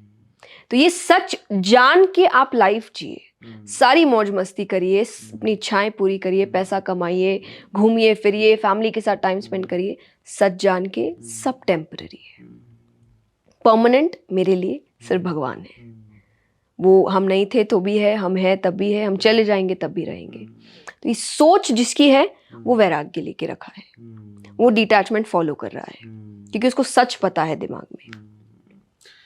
मृत्यु पे थोड़ा और डीप डाइव करते हैं। हमारे इंडिया में क्या है ना, मतलब वी कैन से कि विश्व में होगा मे बी, पर भारत में ऐसा होता है कि अगर कोई शव यात्रा जा रही है तो जनरली माँ बाप अपने बच्चों को अंदर ले जाते हैं। वो शाश्वत सत्य देखने देते नहीं है, मृत्यु के बारे में बात करने नहीं देते। जब बात होती है तो डार्कनेस आ जाती है, अंधेरा सा छाने लगता है, मतलब मृत्यु के बारे में बात क्यों हो रही है। तो आपको नहीं लगता कि जब इतना बड़ा शाश्वत सत्य है, जो एक सर्टेन चीज़ है, उसके बारे में हमारे मन में फोबिया भरना वो कितना तक जायज़ है? बहुत गलत है। और अगर आप स्क्रिप्चर्स पढ़े तो आपको मृत्यु के बारे में तो पढ़ाया ही जाता है, ये सबसे बड़ा सच है, बताया ही जाता है। तो वही है कि क्योंकि हम अपने स्क्रिप्चर्स से भाग रहे हैं, हम सच से भाग रहे हैं, और इसीलिए हम झूठ की ओर इतने बढ़ते जा रहे हैं कि जब सच का सामना होता है, mental pressure, stress, anxiety, panic attacks, depression सब आता है। क्यों? वो सच का सामना है आपका। फॉर एग्जाम्पल मैं हमेशा कहती हूँ, लोग कहते हैं कि बदलाव क्या है कि आप लोगों को बोलिए ऐसा मत बोलो, ऐसे मत करो, बट आप ये नहीं छोड़ सकते या ये बदल ही नहीं सकता। भगवान को आज तक लोग गलत बोल रहे हैं कि कंप्लेन तो उनकी भी हो रही है, बुराइयां तो उनकी भी हो रही है, तो आपको लगता है आपकी नहीं होगी? बिल्कुल बिल्कुल होगी। ये चेंज कभी आ ही नहीं सकता कि 101% दुनिया में सब ठीक हो चुका है, कुछ भी गलत नहीं है, ये हो ही नहीं सकता। सही गलत ये बैलेंस है, ये चलता ही रहेगा। ये आप पर हावी ना हो, ये आपका काम है। ये सच को जानना आपका तो वहीं पर है कि जब जो मृत्यु की बात है या सच की बात है, ये जानना जरूरी है। और इसीलिए जरूरी है आप स्क्रिप्चर्स पढ़िए। गीता जी आज सबके घर में रखी होगी, श्रीमद् भागवत आज सबके घर में रखी होगी, रामचरितमानस, रामायण सबके रखी होगी, पर हम उसको बस सजा कर भगवान की तरह रख देते हैं, पढ़ते नहीं है। अगर आप उसको पढ़ने जाए तो आपको ऐसी ऐसी बातें पता चलेगी जो आपको सच के सामना कराएगी और झूठ से बचाएगी। जब आप श्री राम की बात करते हैं, जब आप श्री कृष्ण की बात करते हैं, इनकी लाइफ में जितनी प्रॉब्लम्स आई, जो भगवान खुद है, जब इनकी आई तो यही सीख मिलती, जब इनकी आ सकती है तो मैं कौन हूँ, मेरे तो आएगी ही आएगी। पर इनके आने के बाद भी इन्होंने अपनी जो स्माइल है नहीं छोड़ी, इन्होंने सही का रास्ता नहीं छोड़ा, इन्होंने धर्म नहीं छोड़ा। तो ये सब आपको स्क्रिप्चर से पता चलता है। तो क्योंकि हमने ये सब बंद कर दिया है तो इसीलिए हम झूठ की ओर इतने बढ़ते जा रहे हैं कि अब एक टाइम आएगा जब उससे बाहर निकलना मुश्किल हो जाएगा। इसीलिए आपको घर के अंदर डाल दिया जा रहा है या आपको चुप रहने बोला जा रहा है, ये सब बात मत करो, ये अच्छा नहीं है। जो सच है वो अच्छा नहीं कैसे हो सकता है? ये तो दुनिया का सबसे बड़ा सच है। एग्जैक्टली। कि जो कहते हैं ना कि जो पैदा हुआ है वो बड़ा होगा कि नहीं, शादी होगी कि नहीं, बच्चे होंगे कि नहीं, पढ़ेगा कि नहीं, कुछ पता नहीं है सामने वाले को, पर मरेगा कि नहीं ये तो पता है कि मरेगा। ये अल्टीमेट ट्रूथ है। अल्टीमेट ट्रूथ को अगर आप छुपा के रख रहे हैं तो सोचिए जो सबसे बड़े सच को ही छुपा रहा है वो कितने सच को छुपाएगा। छोटे छोटे सच भी छुपेंगे। तो इंसान तो पूरी तरीके से एक क्या कहते हैं, इमेजिनरी वर्ल्ड में जी रहा है, और इसीलिए जब उसके हिसाब से नहीं होता तो वो बौखला उठता है। ये सब रीजन है उस बौखलाहट का। थोड़ा और एक सवाल मेरे दिमाग में अभी आ रहा था, मैंने सोचा आपसे पूछता हूँ। क्वेश्चन ये है, आपको थोड़ा समय शायद नहीं मिलता है, बट ये जो सामने दिख रहा है आपको, ये टीवी, उसमें आजकल यूथ को नेटफ्लिक्स की, अमेज़ॉन प्राइम की आदत डल गई है, पर उसमें जो परोसा जा रहा है, बहुत सारे हमारे हिंदू धर्म के गुरु हैं। देखो गुरु हैं, पर वहाँ पे ज़रूरी नहीं है कि वो जो दिखा रहे हैं वो सच है। तो वेब सीरीज के थ्रू जिस तरह से हमारे हिंदू धर्म को दिखाया जाता है, बहुत सारे घोटाले दिखाए जाते हैं कि भाई आश्रम एक सीरीज थी, या फिर बहुत 3-4 अभी कल्ट नाम से एक सीरीज आने वाली है जो कि ये दिखाता है कि हिंदू धर्म में जो आश्रम होते हैं या जो गुरु होते हैं वो पाखंडी होते हैं। जब ये सब परोसा जा रहा है हमारे यूथ को, और तो उनको उनको यकीन कैसे होगा? मतलब आपको कभी टेंशन नहीं होती इस चीज़ को लेके कि ये सब क्या है? मतलब आपको, बिकॉज आपने एज अ करियर चूज किया है इसे, और दूसरा आप यूथ को एम्पावर भी करना चाहते हैं इस तरीके से, लेकिन दूसरी तरफ बॉलीवुड है या फिर ये लोग जो पैसा कमाना चाहते हैं वो एक दूसरा ही एंगल दिखाते हैं, वहाँ पे इनसिक्योरिटी फील नहीं होती? नहीं, बुरा लगता है टू बी वेरी ऑनेस्ट जब गलत चीज़ें दिखाई जाती है। कि मैं किसी पर्टिकुलर वेब सीरीज़ के बारे में बात नहीं करूँगी, पर गलत दिखाया जाता है, ये एक्सेप्ट करने में मुझे कोई भी डर नहीं है। कई जगह गलत दिखाया जाता है, कई जगह इनसेंसिटिव जोक्स दिए जाते हैं, और ये बहुत बुरा लगता है। तो ये कहीं ना कहीं आप, क्योंकि जैसे मुझे लगता है कि आप खुद ही मजाक बनाते हैं। सही बात है। आप ऐसे कई लोगों को देखेंगे जो खुद इस रिलीजन से है, हिंदू है, और वो भी मजाक बना रहे हैं। तो मैं अपनी कथाओं में भी कहती, जब तक आप इज्जत नहीं करेंगे कोई और कैसे करेगा। मैं नहीं कहती आप वायलेंट हो जाइए, आप उस मजाक का हिस्सा मत बनिए। जो अब कोई सामने वाला मजाक कर रहा है तो आपको हंसाने के लिए तो आप मत हंसिए, वो जोक चेंज कर देगा। पर आप कंट्रीब्यूट कर रहे हैं इस चीज में, आप कंट्रीब्यूट कर रहे हैं, इसीलिए इसको बढ़ावा मिल रहा है। आप कंट्रीब्यूट करना बंद कर दीजिए, बढ़ावा बंद हो जाएगा। दूसरा, जब यूथ की बात आती है तो मैं हमेशा एक चीज कहती हूँ कि कई बार जब वो ऐसे नाम लेते हैं जिन्होंने गलत किया होगा, तो गलत कहाँ नहीं है। एग्जैक्टली। आप इसको ऐसे जनरलाइज कर देंगे कि एक किया तो पूरा ही गलत है, दैट्स रॉन्ग। तो फिर तो वही है जब आपके पेरेंट्स आपके साथ कंपैरिजन करते कि एक बच्चा तुम्हारा एक दोस्त गलत है, तुम भी सब गलत हो गए, वो गलत है तो सारे के सारे। आपको बुरा लगता है कि नहीं? कि आप कंपेयर क्यों करते हैं? आप सबको एक ही कटघरे में क्यों खड़ा कर देते हैं? सबके अपने अपने तो वो चीज़ आप दूसरी जगह क्यों नहीं करते? ऐसे बहुत लोग हैं जिन्होंने पूरी लाइफ स्पिरिचुअलिटी को दी है, रिलीजन को आगे बढ़ाने में दी है, अच्छी बातें सिखाने को दी है, जस्ट बिकॉज आपको बताया नहीं जा रहा क्योंकि उसमें इतना मसाला नहीं है, एंटरटेनमेंट नहीं है, दैट डज नॉट मीन। और ये आपकी खुद की सोच होनी चाहिए, क्योंकि ये चीज आपके साथ जब होती है आपको बुरा लगता है कि कंपैरिजन क्यों हो रहा है, एक का नाम लेकर सबको क्यों गलत ठहराया जा रहा है, या एक किसी यूथ ने गलत काम कर दिया तो सबको क्यों गलत बोला जा रहा है, ये आपको भी तो लगता है। तो वो चीज़ आप दूसरों पे लागू क्यों नहीं करते? प्रॉब्लम यही है कि जब बात हम पे आती है तब हमको बुरा लगता है, अदरवाइज हम मजाक ही समझते हैं। तो ये चीज़, और ये भी पेरेंटिंग पर है। पेरेंटिंग मेरे लिए एक आर्ट है, इतना इजी नहीं है। आप एक जनरेशन तैयार कर रहे हैं, आप सिर्फ अपने बच्चे नहीं तैयार कर रहे, आप आगे की पीढ़ी तैयार कर रहे हैं। तो आपको बहुत सोच समझ की चीज़ें करनी पड़ेगी। तो कई बार बच्चे आते हैं क्वेश्चंस लेकर, पर पेरेंट्स को आंसर नहीं पता। पर मैं कभी कभार मैं खुद ही हैरान रह जाता हूँ, बहुत सारे ऐसे मतलब हिंदू धर्म से ही हैं और हिंदू धर्म को समझ ही नहीं पाते। मुझे ऐसा कभी कभार लगता है कि हम लोग बहुत सॉफ्ट टारगेट है हिंदू धर्म। मतलब हमें कोई भी, और हमें ये सिखाया जाता है कि आप बहुत ज़्यादा टॉलरेंट है, आप हमें धैर्य बहुत है, हम मजाक उड़ाएंगे, आपको रिएक्ट नहीं करना है। कैसे पॉसिबल? नहीं, धैर्य बहुत है। एग्जैक्टली आप रिएक्ट, अब देखिए रिएक्ट, जैसा मैंने कहा कि मैंने आपको वायलेंट होने के लिए नहीं कहा, मैंने अभी तो बहुत धैर्य की बात है कि मैं हंस नहीं रही हूँ, मैंने आपको बोला ये मजाक नहीं था, इट्स नॉट फनी। मैंने बहुत पोलाइटली बोला है, पर मैंने बहुत फर्मली बोला है, पर बोलना पड़ेगा, पर बोला है, दैट्स नेसेसरी। आप इस डर में कि नहीं कोई बात नहीं, हंस देते हैं, कुछ नहीं होता, आप अपनी ही बेइज्जती कर रहे हैं। आपके जैसे देश है, लोग जब कहते हैं ना कि देश के बाद, आप अपने ही देश की बेइज्जती कर रहे हैं जब आप देश के लिए कुछ अच्छा नहीं कर रहे। अब फॉर एग्जाम्पल अगर आप गंदगी भी फेंक रहे हैं और आपको लगेगा जिसका काम है वो साफ करेगा, ठीक है, लेकिन जब देश का नाम आएगा तो सिर्फ उसके लिए देश नहीं होगा, देश तो आपका भी होगा।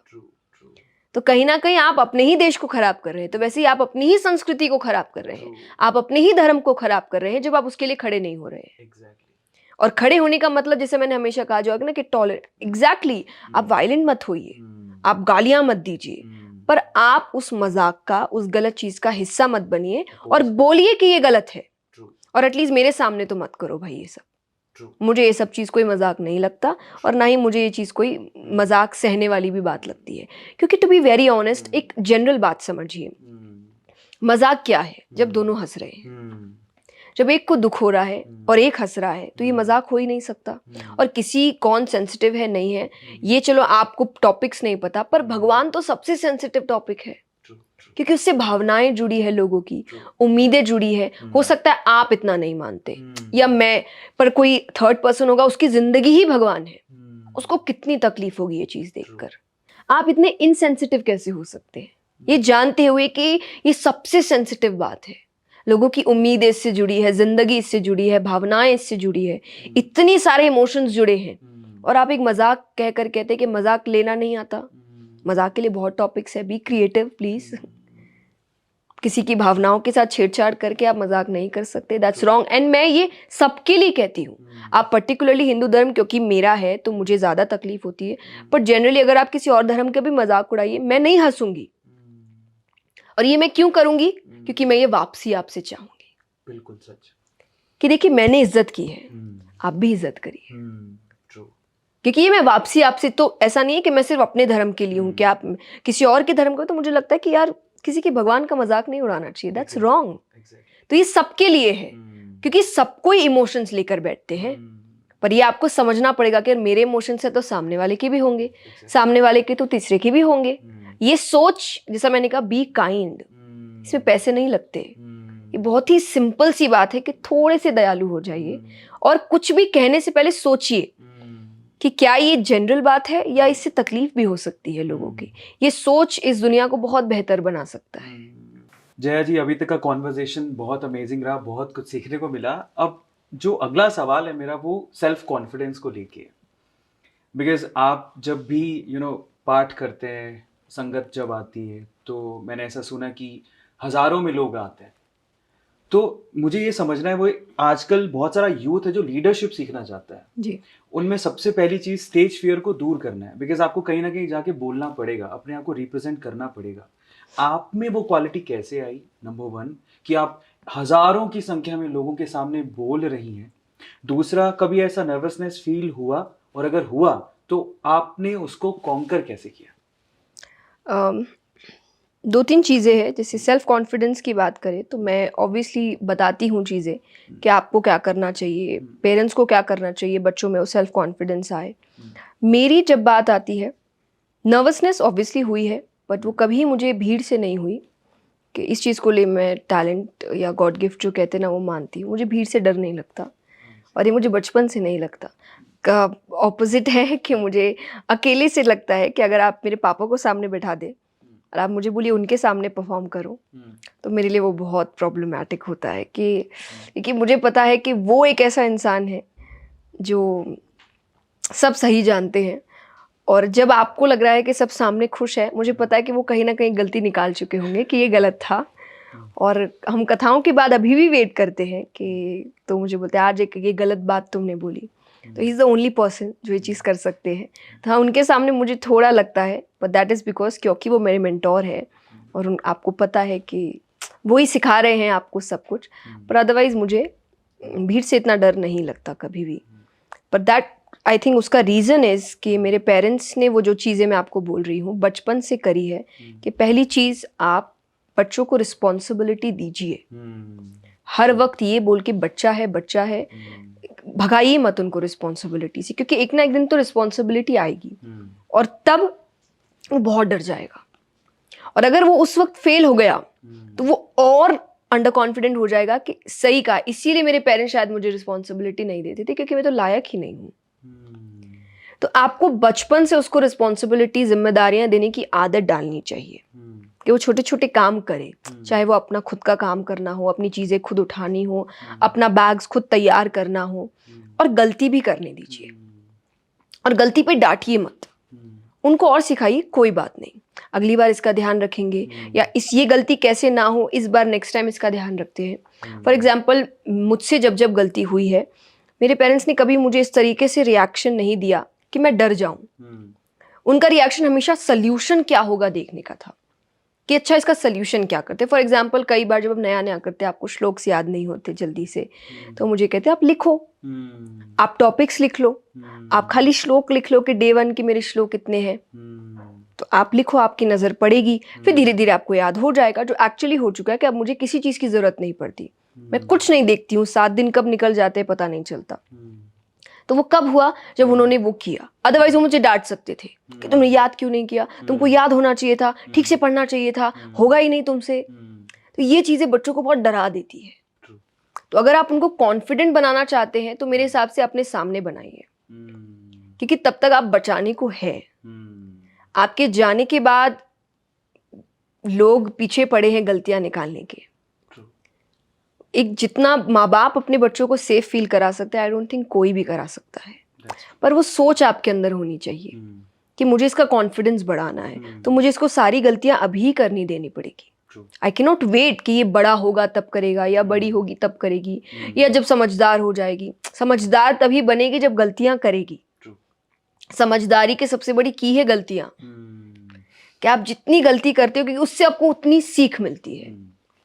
व्यक्ति अगर सिर्फ सही सही सही करता जा रहा है तो वो सीख कुछ नहीं रहा है, क्योंकि अभी उसको लगता है मुझसे जो होता है सही होता है। पर जो गलती करेगा वो सीख रहा है, तो वो अगली बार उसको दोहराएगा नहीं। और ये सबसे अच्छा लेसन होता है, और ये आपके एक्सपीरियंसेस होते हैं। तो ये धीरे धीरे आपको कॉन्फिडेंस की ओर लेकर जाए। तो कहीं ना कहीं पेरेंट्स का काम है, दूसरा बच्चों का काम है अपने आप को चैलेंज करते रहना। कभी भी अपने कंफर्ट जोन में मत जाइए। फॉर एग्जाम्पल, जैसा मैंने कहा कोविड के टाइम अगर मैं चाहती, बाय गॉड्स ग्रेस सब ठीक था, तो हम ये कर सकते थे कि नहीं चलो इतने साल तक आराम भी तो नहीं मिला है, हम कंटिन्यूसली ट्रैवल करते हैं, हम रात रात को ट्रैवल करते हैं, हमको नींद नहीं होती कई बार, कि जब तक ये लॉकडाउन है तब किसी को नहीं पता था 1-2 साल निकल जाएंगे, तब हम कुछ महीने या कुछ दिन ही लग रहे थे कि चलो आराम करते हैं, सिर्फ रेस्ट मोड पे जाते हैं। नहीं, क्योंकि फिर वो एक कंफर्ट जोन हो जाता। रेस्ट मोड कुछ दिन अच्छे लगते हैं, इतने लंबे समय तक फिर आपको आदत पड़ जाएगी उस चीज़ के लिए। और फिर कोई अगर कंपटीशन सामने आया, फिर कोई स्ट्रगल सामने आया, फिर कोई चैलेंज सामने आया, तब उसका सामना नहीं कर पाएंगे। तो कीप चैलेंजिंग योरसेल्फ, नई चीज़ें सीखते रहिए, नई चीज़ें पढ़ते रहिए, कुछ ना कुछ बनाते रहिए। तो इससे भी कॉन्फिडेंस पैदा होता है कि आप कुछ ना कुछ करने के काबिल हैं। तो ये कई छोटी छोटी चीज़ें हैं जो बड़ा सेल्फ कॉन्फिडेंस लेकर आते हैं। कई बार ना हमारा ध्यान सिर्फ बड़ी चीज़ों पे रहता है, और एक्चुअली आपकी हैबिट छोटी छोटी चीज़ों से बनती है। तो वो छोटी चीज़ों पे आप जितना ध्यान देंगे उतनी बड़ी चीज़ें आपके लिए इजीली हो जाएगी। अच्छा, ऐसा कभी हुआ है आप सत्संग कर रहे हैं या फिर भजन कीर्तन कर रहे हैं और अचानक से कोई श्लोक है जो भूल गए आप? ऐसा कभी हुआ आपके साथ में? मैं भूल गई। हाँ, मैं फिर पूछ लेती हूँ मैं क्या बात कर रही थी। अच्छा, ऑडियंस से वो बोल देते हैं मुझे। That's normal, that's human nature कि कई बार आप, क्योंकि आपका ध्यान इतनी जगह रहता है, और ये कहीं भी हो सकता है। फॉर एग्जांपल, मैं मोटिवेशनल सेशन में हूँ और मैं कोई बहुत सीरियस टॉपिक पे बात कर रही हूँ, और उतने में मुझे कोई वहाँ से जाते हुए दिख रहा है, तो मेरा ध्यान एक बार के लिए भटक गया, तो मैं भूल गई कि मैं क्या बोल रही थी। तो मैं लोगों से पूछ रही कि हम कहाँ थे, एंड इट्स गुड कि आपको पता चलता है कि वो भी उस स्पेस पे है कि नहीं। अगर वो भूल गए हैं या वो ध्यान नहीं दे रहे, तो वो बता नहीं पाएंगे, तो आपको पता चल जाएगा कि आप जो बोल रहे हैं वो लोगों तक नहीं पहुंच रहा, या उनके अंदर वो इंटरेस्ट पैदा नहीं कर रहा। तो अपने आप चीज़ों को पलटने की कोशिश करेंगे। तो ये दोनों तरफा है कि इट्स नेचुरल, मैं भूलती हूँ, कई बार आपका ध्यान भटकता है कहीं पर भी हो, लेकिन वो पूछ लेना अच्छा है, तो आपको पता भी चलता है आप सेम पेज पे है कि नहीं।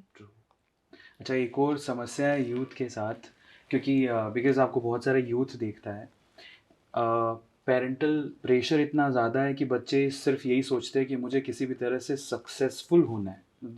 जो पेरेंट्स की नज़रों में ना, मेरा बेटा टॉप करेगा, आईआईटी निकालेगा, जेईई निकालेगा, नीट निकालेगा। जब वो एक्सपेक्टेशंस पूरी नहीं हो पाती, सिलेक्शन नहीं हुआ, फेलियर का सामना हुआ, तो डिप्रेशन के साथ साथ बहुत सारे बच्चे इतने ज़्यादा डिप्रेस हो जाते हैं कि सुसाइडल थॉट्स आने लगते हैं। जी, कितना जायज़ है ये अपने आप को ख़त्म करने का थॉट दिमाग में आना? मतलब मुझे लगता है जायज़ तो बिल्कुल भी नहीं है, बट उससे ओवरकम कैसे करें, थॉट प्रोसेस से बाहर कैसे निकले? आपका इसके बारे में क्या? पहला चीज़ जो आपने क्वेश्चन सेल्फ कॉन्फिडेंस का किया था, कि उनका कॉन्फिडेंस खत्म होता है, और ये कहीं ना कहीं पेरेंट्स की एक बहुत बड़ी जिम्मेदारी होती है कि बच्चा एक बार पास नहीं कर रहा, या कुछ आपको लग रहा है कि वो ध्यान नहीं दे रहा, तो आपके वर्ड्स बहुत आपको केयरफुली यूज़ करने पड़ेंगे, क्योंकि हर दिमाग एक नहीं होता। एक और सबसे बड़ी चीज़ मुझे लगती है कि आज के बच्चों को खास करके दुनिया से उतना फ़र्क नहीं पड़ता जितना पेरेंट्स से पड़ता है। कि उनके लिए दुनिया है कि मुझे कोई फ़र्क नहीं पड़ता, पर हाँ, आपके घर वाले ऐसे नहीं करना चाहिए। वो तो आपको समझे, या वो आपकी सिचुएशन को समझे। तो कई बार, कि मैं हमेशा कहती हूँ कि माँ बाप का तरीका गलत हो सकता है, इंटेंशंस गलत नहीं होते। वो इंटेंशन उनका यही है कि आप सक्सेसफुल हो जाओ, वो जब नहीं रहे तब भी आप अच्छे से रहो, आप अपने पैरों पर खड़े, एक्चुअली इंटेंशन सिर्फ इतना है, पर उनको लग रहा है कि उनको कठोर होना पड़ेगा, उनको स्ट्रिक्ट होना पड़ेगा, तो वो आप पे चिल्लाते हैं, वो आपको यूजलेस बोलते हैं, वो आपको डिमीन करने की कोशिश करते हैं, और उनको लगता है कि ये एक तरीका है आपको वापस से काम पे लाने का, पर ये तरीका नहीं होता एक्चुअली। क्यों? द रीजन बीइंग कि बाहर भी उसको यही सुनने मिल रहा है। जब वो बाहर जाता है तो लोग उसको नीचा करने के लिए यही काम कर रहे हैं, तो घर पे वो आता है ये सोचकर कि यहाँ तो मुझे समझने वाले हैं, पर जब वो एग्जैक्ट सेम वर्ड सुनता है तो वहां वो टूटता है। तो पेरेंट्स को यहाँ समझना होगा कि आपको, क्योंकि वो एज इट इज टूटा हुआ ही है कि वो पास नहीं हुआ है, तो आपको और समझाना है कि कोई बात नहीं, ये एग्जाम तुम्हारी जिंदगी नहीं है। हम करियर को जिंदगी बना चुके हैं कि यही मेरी जिंदगी है, यही मेरा सब कुछ है। तो जब आप किसी को सब कुछ का पदवी दे देंगे और उससे हार जाएंगे तो फिर वही है कि आपके पास बचा क्या। जब उम्मीद ही खत्म हो गई हर चीज की तो इंसान करेगा क्या। तो इसीलिए जरूरी है कि पहली चीज तो आप उसको जिंदगी मत बनाइए, वो एक पार्ट है जिंदगी का। बाकी आपकी लाइफ में आपके रिलेशनशिप है, आपका परिवार है, आप खुद हैं, आपकी खुशियां हैं, आपकी इच्छाएं हैं, सब कुछ है। ये सारे पार्ट्स हैं जिनको सबको बैलेंस करके चलना है, तभी आप हर चीज एंजॉय कर पाएंगे। कुछ थोड़ा कुछ कम ऐसे चल सकता है, वो प्रायोरिटी है आपकी, पर एंजॉय सब कुछ करना चाहिए। ये मैं अभी भी मानती हूँ कि मैं भी आज जब बैक टू बैक अगर कोई प्रोग्राम्स कर रही हूँ, कथाएं हैं, इवेंट्स है, सब कुछ है, तो कुछ टाइम बाद मैं अपने आप एक ब्रेक लेती हूँ। मेरे लिए वो ब्रेक फैमिली है, तो मैं फैमिली को बुलाती हूँ, हम सब एक साथ गेट टुगेदर करते हैं, हम रहते हैं, और फिर बस वो 10-15 दिन बाद फिर से हम महीनों तक कथाओं में, पर वो 10-15 दिन मेरे लिए बहुत मायने रखते हैं। लेकिन अगर मैं सोचूं कि नहीं, कोई चीज़ अब मायने ही नहीं रखता, मुझे तो सिर्फ ये कि यही तो मेरी ज़िंदगी और कुछ बचा ही नहीं है, क्योंकि एक टाइम आएगा जब आपको फैमिली की ज़रूरत होगी, पर क्योंकि आपने सारा समय वहीं दे दिया तो फैमिली अब है ही नहीं आपके पास, तब आप रिग्रेट करेंगे। एंड ये बहुत नेचुरल बात है कि आप करेंगे। हर चीज़ का एक समय होता है, तो समय के अनुसार उन चीज़ों को समय दीजिए। तो फैमिली के लिए भी कि आप बच्चों को समय दीजिए। आप ये मत सोचिए कि अरे नहीं अभी तुम पढ़ लो ना, बाद में बैठेंगे साथ में। बाद में आपको नहीं पता, आप बैठने के लिए होंगे, वो बैठने के लिए होगा, ये समय बैठने के लिए होगा, कुछ भी तो नहीं पता। तो वो एक हैप्पी टाइम फैमिली का होना चाहिए, वो भी आजकल नहीं होता।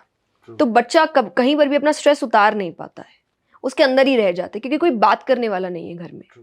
ज्यादा देर बात करने पर ही पेरेंट्स को लगता है कि अरे जाओ काम करो, तुम खाली क्यों बैठे हो। अरे अगर खाली बैठा भी तो आप बैठ जाइए बात करने, थोड़ी देर ही करिए, 10 मिनट ही करिए कि बेटा 10 मिनट बात करते हैं अच्छे से, फिर भले ही पढ़ने जाना, पर 10 मिनट अपने बात करते हैं।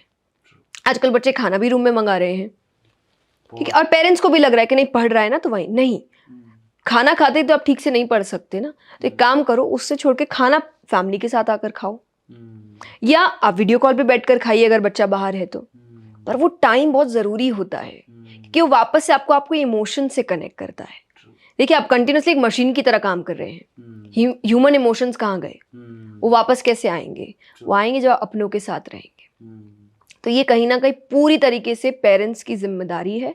और दूसरा जो मैं हमेशा कहती हूँ कि ये ज़रूरी नहीं सिर्फ इस टॉपिक के लिए है, किसी भी टॉपिक के लिए, कि बच्चों से गलतियाँ होती है।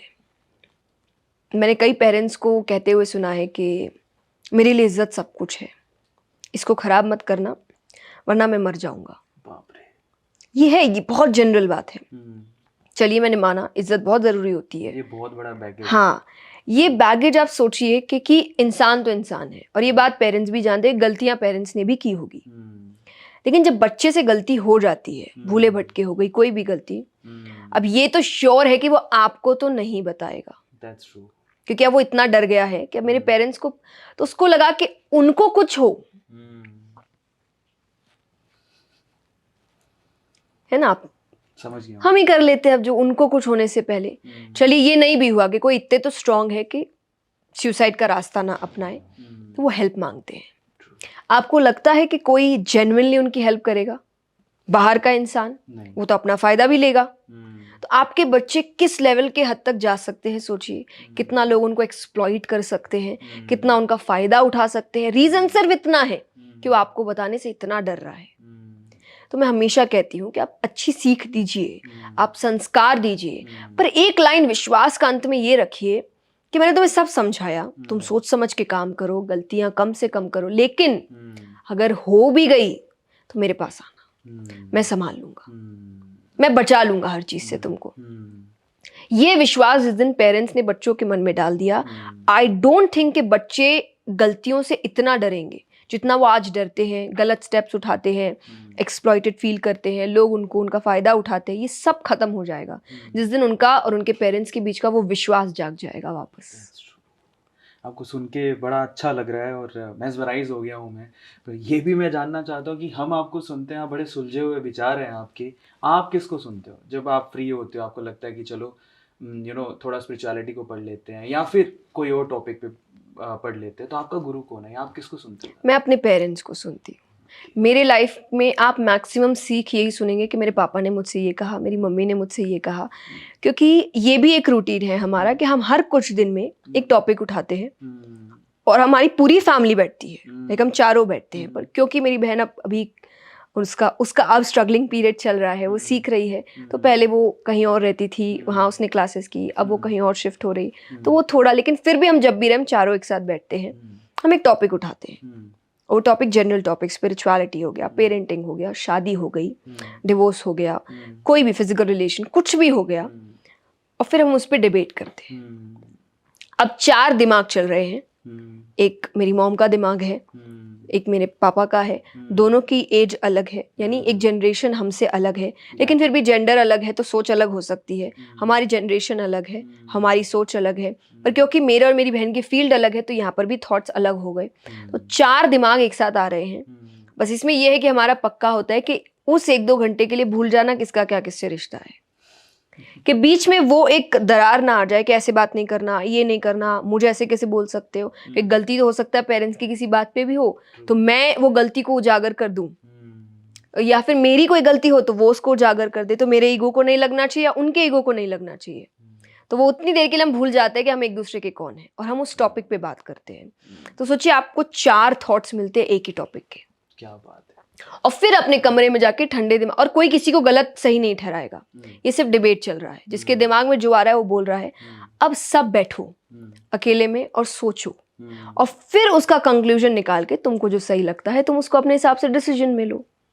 तो मेरे लिए यही मेरे गुरु है जिनको मैं बहुत सुनती हूँ, और आज भी मेरे लाइफ में कोई भी दिक्कत होता है तो मेरा पहला दिमाग मेरे माँ बाप के पास ही जाता है। चाहे वो स्क्रिप्चर्स को भी पढ़ रहे हैं, तो कई बार होता है कि मैं रात को भी कई बार पढ़ती हूँ, पेरेंट्स सो रहे हैं, तो मेरे कई आप बुक्स में लिखा हुआ देखेंगे कि किसी श्लोक के पास पापा लिखा होता है, किसी श्लोक के पास मम्मी लिखा होता है, इसका मतलब उनसे पूछना, क्योंकि मुझे वो समझ में नहीं आया। तो मेरा पहला इंस्टिंक्ट यही कहता है कि उनसे जाके पूछो। तो मेरे लिए वही सबसे अभी बड़े ज्ञानी है मेरे लिए, जो सब कुछ जानते हैं और जो सबसे अच्छे वे में मुझे हेल्प कर सकते हैं। आपकी सिस्टर का जिक्र हुआ आपने भी किया, तो ये भी पूछना चाहता हूँ कि आप इतना फेम गेन कर रहे हैं, आपको लोग जान रहे हैं, पहचानते हैं बहुत ज़्यादा, एक सेलिब्रिटी की तरह आप, उसने आपको बहुत क्लोजली देखा आपकी सिस्टर ने, तो उसके दिमाग में ये नहीं आया कि कितना नाम कर गई है तो मैं भी इस फील्ड में जया के साथ हो जाती हूँ, चलो what's her name by the way? Chetna. उनके दिमाग में कभी नहीं आया ऐसा? नहीं, वो अपने ही फील्ड में है, वो म्यूजिक फील्ड से रिलेटेड है, उसे संगीत बहुत पसंद है। और टू बी वेरी ऑनेस्ट, जैसे मेरे आपकी बात हो रही थी कि आप स्पिरिचुअलिटी पे बहुत बात करते हैं, पर आपकी वाइफ ज़्यादा इंक्लाइंड है, भले ही बात ज़्यादा नहीं करती, तो एग्जैक्टली मेरे और मेरी बहन की तरफ है कि हमारे काम अलग है। मैं ज़्यादा स्पिरिचुअल काम करती हूँ, पर ज़्यादा इंक्लाइंड वो है। अपने काम से हट के भी वो बहुत ज़्यादा स्पिरिचुअली इंक्लाइंड है, वो नेचर लवर है, वो एनिमल लवर है, और तो मुझे कई चीज़ें उससे सीखने को मिलती है। और हाँ, ये है कि हमारे 2 रास्ते हैं, पर हमारे संस्कार एक है, क्योंकि हमारे पेरेंट्स ने हम दोनों को ही वो संस्कार दिए हैं, और कभी भी प्रेशराइज नहीं किया कि ये काम कर रहा है तो वो वही करेगा। उन्होंने दोनों को ये आज़ादी दी कि आपको जो सही लगता है वो करिए, बशर्ते आपका जो संस्कार है, आपकी जो जड़ें हैं, आपके जो प्रिंसिपल्स हैं, उनको साथ लेकर जाओ और जहाँ जाना है जाओ, लेकिन ये 3-4 चीज़ें हमेशा आपके साथ होनी चाहिए। तो वो संस्कार की वजह से उसके मन में कभी नहीं है कि क्योंकि इसको ये फ़ायदा हो रहा है तो मैं भी इस फील्ड में आऊँ, या मैं सोचूं कि उसको, फॉर एग्जांपल मुझे कई बार लगता है कि नहीं उसकी नॉर्मल लाइफ तो उसको तो बड़ा फ़ायदा होगा, तो मैं सोचूं कि हम दोनों में ये चीज़ें नहीं है। वो अपने फील्ड में बहुत अच्छा काम कर रही है, उसके बहुत अच्छे आइडियाज़ हैं, हाँ वो मुझे हेल्प करती है, मैं उसे हेल्प करती हूँ। तो हमारा परिवार कहना है जिसमें 4 दिमाग हैं, पर एंड एक साथ ही आता है चारों का। तो वो संस्कार, वो प्रिंसिपल्स, वो भगवान, वो सत्संग, इन चीज़ों को जोड़ कर रखता है। जब ये पॉडकास्ट स्टार्ट हो रहा था तो हम टीम से सवाल पूछ रहे थे, तो एक टीममेट का क्वेश्चन था जो आपने सुना भी था, तो मैं उससे अभी पूछना चाहूँगा। जब आप पंडाल में बैठ के इतने सारे ऑडियंस को, इतने सारे लोगों को सत्संग देते हैं, उसमें आपकी उम्र से बड़े लोग भी होते हैं बहुत सारे, तो बहुत सारी औरतें हैं, वी कैन से नारियां हैं, उनको सम्मान से कहते हैं। सो वो आपके पास आती हैं, जब आपका पूरा सत्संग सुनती हैं, आपके पाँव पड़ती हैं, तो आपको क्या फील होता है? तब आप आप क्या उस वक्त फील कर रहे होते हो? वो एक पर्टिकुलर मोमेंट पे आपका थॉट प्रोसेस क्या होता है, वो जानना चाहते ये 2 मोमेंट्स हैं कि हम्म। पहले जब हम व्यास गद्दी पे बैठते हैं, जहाँ पर बैठकर कथा सुनाई जाती है, और जिसको स्क्रिप्चर्स के अनुसार द अल्टीमेट प्लेस कहा जाता है, सबसे ऊंचा स्थान माना गया है। और एक्चुअली वो इज्जत, वो सम्मान, वो पैर पड़ना कहीं ना कहीं मेरे लिए नहीं, उस गद्दी के लिए होता है। तो जब उस पर रहते हैं तो तब मुझे मुझे अटपटा नहीं लगता, क्योंकि वो जगह अलग है। जैसे अभी जो मैं आपसे बात कर रही हूँ, या उस पर जब बैठकर बात करूँगी, आपको भी 2 इंसान लगेंगे, और वो मुझे भी नहीं पता वो कैसे होता है। तो एक वो उस जगह की शक्ति है, पावर है, तो उस वक्त मुझे अटपटा नहीं लगता, क्योंकि मुझे पता होता है अंदर ही अंदर कि वो मेरे लिए नहीं, वो इस जगह के लिए सम्मान है।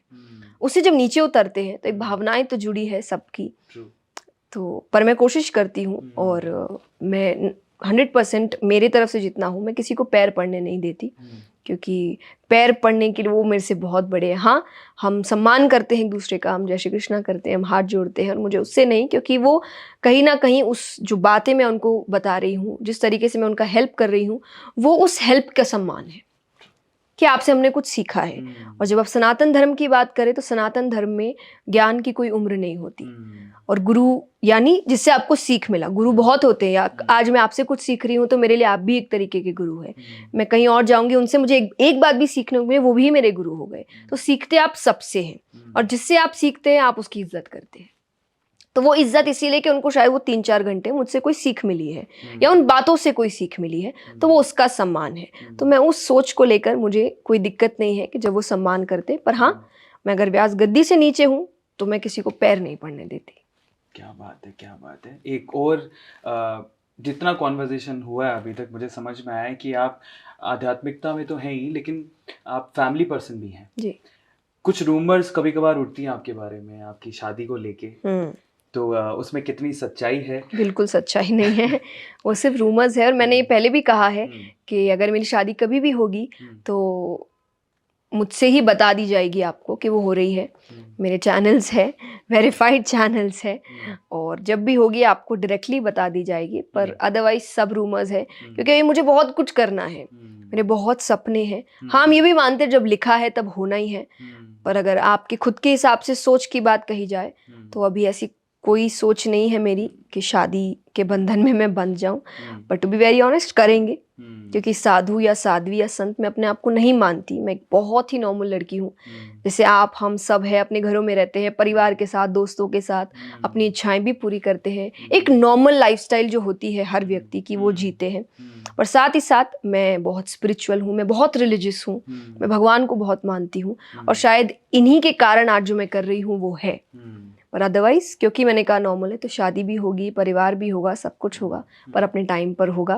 तो उस टाइम का इंतजार करिए, और रूमर्स के बारे में ज़्यादा ना सोचें। नहीं, पर एक यूट्यूब चैनल था जो आपके बारे में इस चीज़ को लेके बैक टू बैक वीडियोस बना रहा था, तो वो क्या इंसिडेंट था और उसको कैसे टैकल नहीं, किया? कई इंसिडेंट, यूट्यूब चैनल्स है कई जो व्यूज़ के लिए आप, कभी मेरी शादी अब्रॉड में होती है, कभी इंडिया में होती है, कभी किसी गांव में होती है, कभी बिजनेसमैन के साथ है, कभी पॉलिटिशियन के साथ है, कभी किसी के साथ है। तो जैसा मैंने कहा कि क्योंकि इतने रूमर्स है, काफ़ी रूमर्स फैलते, तो आप खुद ही समझ सकते हैं कि रूमर्स है, ये लाइक्स इत्यादि के लिए लोग करते हैं, जो कहीं ना कहीं, जैसा सोशल मीडिया का ज़माना है, तो जितना ही अच्छा है उतना इसके डिसएडवांटेज, ये 2 पहलू है। तो जो डिसएडवांटेजेस है उनकी तरफ मत जाइए, और जो मैंने हमेशा कहा कि आप लोगों को जज बाहरी बातों से मत करिए, आप उनसे सुनिए उनकी कहानी।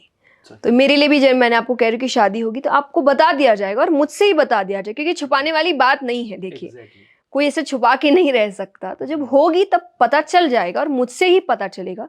तो तब तक आप दूसरों पे विश्वास मत करिए।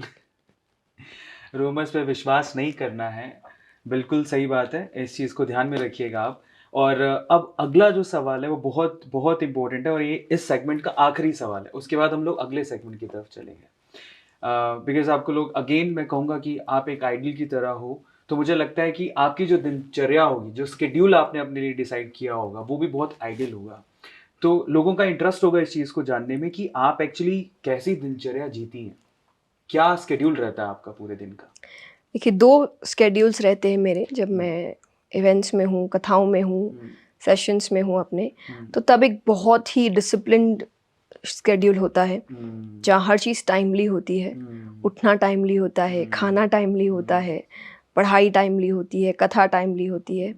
और तब इतना हॉबीज़ का आई डोंट थिंक सो मुझे समय मिलता है, क्योंकि मेरा दिन काफ़ी निकल जाता है, लोगों से मिलना होता है, मीटिंग्स होती है, हम स्कूल्स जाते हैं, गौशालाएं जाते हैं, कई जगह जाते हैं, लोगों से मिलते हैं, बात करते हैं, प्रेस कॉन्फ्रेंसेज होती है।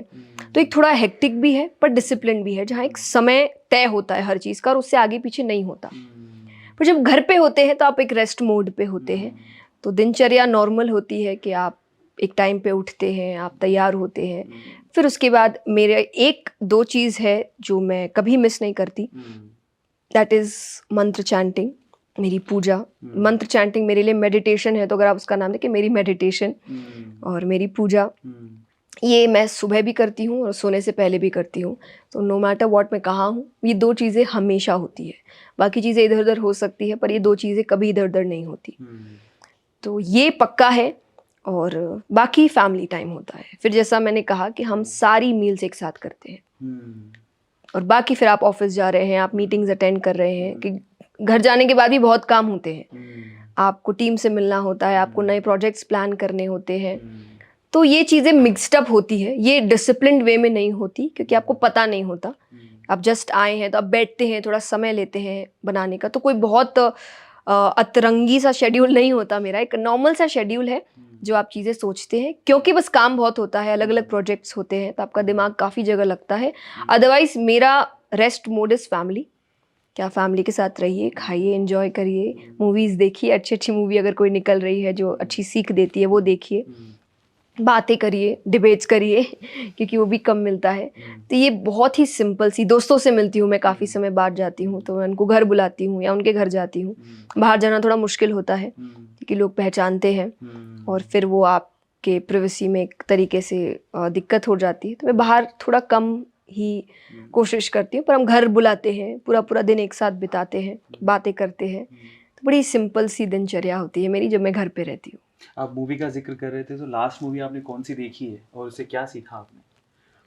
लास्ट मूवी मैंने काफ़ी देर बाद देखी, लेकिन जो मुझे काफ़ी समय पहले देख लेनी चाहिए थी, पर मैं कंटिन्यूअसली बाहर थी और हम चाहते थे कि ये मूवी खास करके हम सब एक साथ देखें, पूरी family, that is Kashmir files. तो हमने लास्ट मूवी वही देखी और सीख तो आप, जो हम बात कर ही रहे थे कि आप, तो सीख तो बहुत कुछ मिली और बहुत भावुक मूवी है, एक सच को सामने लेकर आ रही है। तो अच्छा लगा बहुत देखकर और अच्छा लगा कि ये सच सामने आया, बहुत समय बाद पर आया। तो लास्ट मूवी हमने यही देखी थी। वो देखने के बाद एक्चुअली मुझे पहली बार ऐसा लगा कि एकदम ये जो हिंदू हैं वो एक साथ आए कि हमें सपोर्ट करना चाहिए, देखना चाहिए। अमेजिंग ये सेशन। मुझे तो ऐसा लग रहा है कि ये सवाल जवाब का सेशन कभी ख़त्म ही ना हो। बहुत सारे सवाल हैं लेकिन टाइम का कंस्ट्रेंट है। अब इस सेगमेंट को ख़त्म करते हैं, अगले सेगमेंट की तरफ चलते हैं जिसका नाम है रैपिड फायर। और आई थिंक आपने जया जी को इससे पहले ऐसे सेगमेंट में कभी नहीं देखा होगा, तो स्टे ट्यून्ड। हम आपसे सवाल पूछेंगे और आपको रैपिडली उसके आंसर देने हैं, है ना। अभी तक हम जितने सवाल पूछ रहे थे बहुत आंसर बिल्कुल रिलैक्स होकर दे रहे थे, लेकिन अभी हमें कोशिश करना है कि हम जल्दी से जल्दी आंसर करें। तो तैयार हैं आप? हाँ जी। चलिए। और एक्चुअली मैं बार बार ये बात बोल रहा हूँ कॉन्फिडेंस के लिए। कई बार हम लोग रैपिड फायर राउंड स्टार्ट करते हैं तो जनरली मैं पूछता हूँ उनसे, तो वो लोग यही कहते हैं कि हाँ थोड़ा डर रहा हूँ, लेकिन आप तो ऐसे चलिए शुरू करते हैं। पहला सवाल, रैपिड फायर का first question, your favourite place. अच्छा, ये मैं 2 है कि आप तीर्थ स्थल बोलेंगे या जनरल फेवरेट प्लेस? आप दोनों में आंसर कर सकते हैं। तीर्थ स्थल में खाटू श्याम जी, जो मैं हर साल जाती हूँ नो मैटर व्हाट। और घूमने फिरने के लिए अच्छा time Bombay, Mumbai. Yes, Mumbai. Actually कल मैं गया तो रणवीर से जब बात हो रही थी, भागता दौड़ता शहर है। आपको मुंबई में ऐसी क्या चीज अच्छी लगी जो अलाइव लगती है आपको? मुझे एक्चुअली के अलाइव है। अच्छा। मुझे बहुत अच्छा लगता है। प्लस आई थिंक महाराष्ट्र से मेरा एक नाता है, क्योंकि मेरा ननिहाल है महाराष्ट्र। ओके। तो वहाँ की भाषा, वहाँ का बोलने का तरीका, वहाँ का खाना, ये सब मेरा फेवरेट है। तो मेरी मम्मी महाराष्ट्र से ही है, नागपुर के पास से। तो महाराष्ट्र की कोई भी जगह हो मुझे बहुत अच्छी लगती है। पर मेरे पापा, मेरी बहन, हम लोग सब बॉम्बे से थोड़ा अटैच्ड है। हमें बड़ा अच्छा लगता है वहाँ का खाना पीना, वहाँ की बोलचाल, वहाँ जो अलाइवनेस है, एकदम सब जागे हुए हैं। और भाग दौड़, मुझे भाग दौड़ अच्छी लगती है। मुझे एक शांत बैठे रहना अच्छा नहीं लगता, मुझे एक भाग दौड़ अच्छी लगती है। मुझे वो शहर बड़ा अच्छा लगता है। अगला सवाल, आपके हिसाब से अमीर कौन है? जो खुश है। अमेजिंग। जो खुश है वो अमीर है, तो खुश रहिए। अगला सवाल, सुंदरता का मतलब क्या है? यूनिकनेस। यूनिकनेस। हर कोई सुंदर है। मैं कथाओं में ये बात कहती हूँ कि आप जब खूबसूरत या बदसूरत की बात करते हैं, बदसूरत हो ही नहीं सकता, क्योंकि भगवान की नज़र में सब ठीक ही ठीक होता है, बेठीक होता ही नहीं है, क्योंकि उसने बनाया है। तो वो चीज़ कोई खराब बनाएगा ही क्यों? तो सुंदर हर व्यक्ति, इसलिए हर व्यक्ति अपने आप से अलग दिखता है। ये कितनी सुंदर बात है। सोचिए, ये भी एक बात भी सुंदर है कि सब अलग है, सब अलग दिखते हैं, उनके फीचर्स अलग है, उनका बोलने का तरीका अलग है। तो ये भी तो एक सुंदरता है जो उसने बनाई है। तो अगर उसने बनाई है, वो गलत हो ही नहीं सकती। क्या बात है। आपकी फेवरेट बुक? गीता जी। आपका फेवरेट फूड? बेसन चावल। आपका favourite time pass? Time pass मतलब आई डोंट थिंक सो ये वर्ड के साथ वो मैच करेगा। फैमिली। आपकी फैमिली में आपका फेवरेट पर्सन? पापा। पापा अच्छे हैं तो क्यों है, एक शब्द में? क्योंकि मेरा समय उनके साथ ज़्यादा गुजरा है। क्योंकि हम 2 बहनें हैं, तो मेरे पेरेंट्स ने जिम्मेदारियां बांट ली थी। तो मैं जब बहुत ज़्यादा ट्रैवल करती थी, तो पापा मेरे साथ रहते थे, मम्मी चेतना के साथ रहती थी। तो मेरा समय मेरे पापा के साथ बहुत गुजरा है। देखिए, ये एक दूसरी बात है, पर मैं अगर फीलिंग्स के साथ कहूँ तो मैं अपनी मम्मी से बहुत क्लोज हूँ, कि मैं उनके सामने कुछ भी बात कर सकती हूँ, कुछ भी कह सकती हूँ। ऐसे मैं पापा के सामने भी कह ही सकती हूँ, पर फिर भी एकदम एकदम छोटी से छोटी बात, तो वो चीज़ है। पर एक होता है ना कि बेटियों को पापा अच्छे लगते हैं, बस कोई रीज़न नहीं होता, पापा। तो वो एक बात है कि, और मेरा समय बहुत गुजरा है। मेरी कथाओं में हर वक्त एक चेहरा मुझे हमेशा दिखता है, कि वो हमेशा मेरे सामने, कभी ऐसा होता नहीं कि वो मेरे सामने नहीं है। तो पापा। आपकी favourite, all time favourite movie? हम साथ साथ हैं। अरे तो हम साथ साथ हैं, तो आपका फेवरेट एक्टर? मेरा ऐसी कोई फेवरेट एक्टर होता नहीं है, मूवी के अकॉर्डिंग चलता है कि मुझे मूवी अच्छी लगी तो मुझे पसंद आ गए। पर एक होते ना कि एक ऐसे हैं जो सबको ही अच्छे, जैसे अमित जी, कि एक ऑल टाइम ही फेवरेट है सबके, वो कुछ भी करे तो Iconic. प्यारा ही लगता है। तो उस तरीके से, बट पर्टिकुलरली मेरा कोई फेवरेट होता नहीं है, कि कोई काम अच्छा लगा तो उस समय के लिए कि ये मूवी अच्छी है, या इस एक्टर का काम अच्छा है, या इस एक्ट्रेस का काम अच्छा है। पर ऑल टाइम फेवरेट बोल के ऐसा कुछ नहीं है। जया नाम किसने दिया? मेरी दादी ने। ओके। और स्पिरिचुअलिटी में आपके कौन से ऐसे धर्म गुरु हैं जो आपको बहुत प्रभावित किए? राजेश्वरानंद जी, मैं उनको बहुत सुनती हूँ। क्या वो अब है नहीं, पर बहुत अच्छे लगते हैं मुझे। स्वामी जी, जिनसे मैंने जो मेरी पहली कथा है वो सुनी, स्वामी राम सुखदास जी, और वो भी नहीं है। और एक्चुअली जब मैंने उनकी कथा भी सुनी थी तब भी वो नहीं थे। और आई एम नॉट श्योर, पर जितना मैंने सुना है, शायद जिस साल मेरा जन्म हुआ उसी साल उनका देहांत हुआ था। तो मैंने उनको कभी नहीं देखा है, मैंने सिर्फ उनकी आवाज़ सुनी, क्योंकि उनका चेहरा भी नहीं है, उनकी कैसेट्स आती है खाली। तो वो कैसेट ही मैंने उनकी आवाज़ सुन के ही अपनी कथा उनकी सुनी थी, और मुझे अच्छी लगी थी, और मैंने सोचा था कि मुझे ऐसा कुछ तैयार करना है। ऐसे एक धर्म गुरु थे, लीग से हटके उन्होंने बात की, उनको मैं बहुत प्रभावित हूँ उनसे। उनको वर्ड एग्जाइल था, ओशो। आपके क्या विचार है? मैंने उनके बारे में इतना नहीं सुना। अभी पढ़ा नहीं है, एक्चुअली नाम सुना है, पर लेट्स सी कि मैं जानूँ उनके बारे में। स्पिरिचुअलिटी में आपकी favourite book? Autobiography of a yogi. और अगर स्पिरिचुअलिटी छोड़ दें तो ऐसा कौन सा फील्ड है जो आपको बहुत प्रभावित करता है? संगीत, क्योंकि मैं भजन भी गाती हूँ। ठीक है, तो आपका अगर हम लोग भजन छोड़ दें, अच्छा पहले भजन पे ही आते हैं, आपका फेवरेट भजन कौन सा है जो आप जनरली गाते हैं? हम तुम्हारे हैं प्रभु जी। क्या बात है। और अगर हम भजन ये सेगमेंट छोड़ दें तो उसके अलावा बहुत सारे सेगमेंट है, ऐसा कौन सा गाना है जो आपको बहुत अच्छा लगता है? 2-3 गाने हैं, पर एक गाना जो मुझे बहुत पसंद है, दैट इज़ तुझसे नाराज़ नहीं ज़िंदगी, हैरान हूँ मैं। आप अपनी जो कथाएं करते हैं उनमें आप गुनगुनाते हैं, भजन गाते हैं, और हमने सुना है कि आप बहुत अच्छा गाते हैं, तो 2 लाइनें हमारे व्यूअर्स के लिए हो जाए किसी भी भजन की। जी, मैं अपने जो सबसे पसंदीदा है उसी को गाती हूँ, जी क्योंकि उसमें एक विश्वास है, जो मैंने कहा कि आप जब भगवान पे विश्वास रखते हैं, एक हायर पावर पे विश्वास रखते हैं, तो आप जल्दी से हारते नहीं हैं। True. और वो विश्वास यही है कि हम आपके हैं, आप हमारे हैं, तो हमको संभालना भी आपका ही काम है। True. हम तुम्हारे थे प्रभु जी, हम तुम्हारे हैं, हम तुम्हारे ही रहेंगे, ओ मेरे प्रियतम। तुम हमारे थे प्रभु जी, तुम हमारे हो, तुम हमारे ही रहोगे, ओ मेरे प्रियतम। क्या बात है, एकदम सधे हुए सुर लगे हैं, कमाल है। तो ये आपने सीखा कहीं? जी, मैंने संगीत ऐसे 3 साल सीखा है, पर फिर भी मैं अपने आप को इसीलिए सिंगर नहीं कहती, क्योंकि जो समय मुझे संगीत को देना चाहिए, रियाज़ के लिए देना चाहिए, वो मैंने नहीं दिया है, क्योंकि फिर मैं अपने कामों में लग गई थी। इसीलिए मैं ये कहती हूँ, मैं कथाकार हूँ, मैं स्पिरिचुअल स्पीकर हूँ, मैं मोटिवेशनल स्पीकर हूँ, पर मैं सिंगर नहीं हूँ, क्योंकि मैंने उस फील्ड में इतनी मेहनत नहीं की है। तो जब की नहीं है तो आप नाम ले नहीं सकते, पर कोशिश है, थोड़ा मुझे संगीत अच्छा लगता है, खास करके भजन। तो क्योंकि यही मेरा मेडिटेशन है, यही मुझे पीस देता है, और मैं कभी भी उदास हूँ तो मैं भजन सुनती हूँ, मैं भजन गाती हूँ, और शायद कुछ मिनटों में वो उदासी चली जाती है। क्या बात है, क्या बात है, तालियां हो जाए एक बार। All time favourite female voice? Lata ji, definitely. That's true, that's true. All time favourite male voice? Kishore Kumar ji. आपके पापा किन के फैन हैं? मेरे पापा आई थिंक किशोर दा के फ़ैन हैं, और रफ़ी साहब के फ़ैन हैं, मन्ना डे साहब के फ़ैन हैं। तो वो एक्चुअली जो पुराने सिंगर्स थे उनके बहुत बड़े फ़ैन हैं। वो म्यूजिक में हो गया। अगर मैं आपसे पूछूं कि क्या वो आपके फैन है, जब आपको वो देखते हैं तो वो किस वे से देखते हैं? बहुत खुशी से, और मतलब मुझे अपने आप को देखना अच्छा नहीं लगता, पर मेरे पापा मेरी मम्मी दोनों को, मतलब आज भी यूट्यूब चैनल में जब हम चैनल है जो उसमें अपलोड करते हैं, भजन्स है और वीडियोस है, सभी है, रोज़ सुबह का उनका एक रूटीन है कि वो सुबह उठ के सारे वीडियोस देखते हैं, और मुझे बड़ा अटपटा लगता है कि मुझे अपने आप को स्क्रीन पे देखना अच्छा नहीं लगता, कि मुझे ऐसा लगता है कि वो तो हो गया ना, तो अब मुझे मत देखो वापस। लेकिन उनको बहुत अच्छा लगता है और वो बहुत खुशी से देखते हैं, और एक्चुअली वो ही सब कुछ है।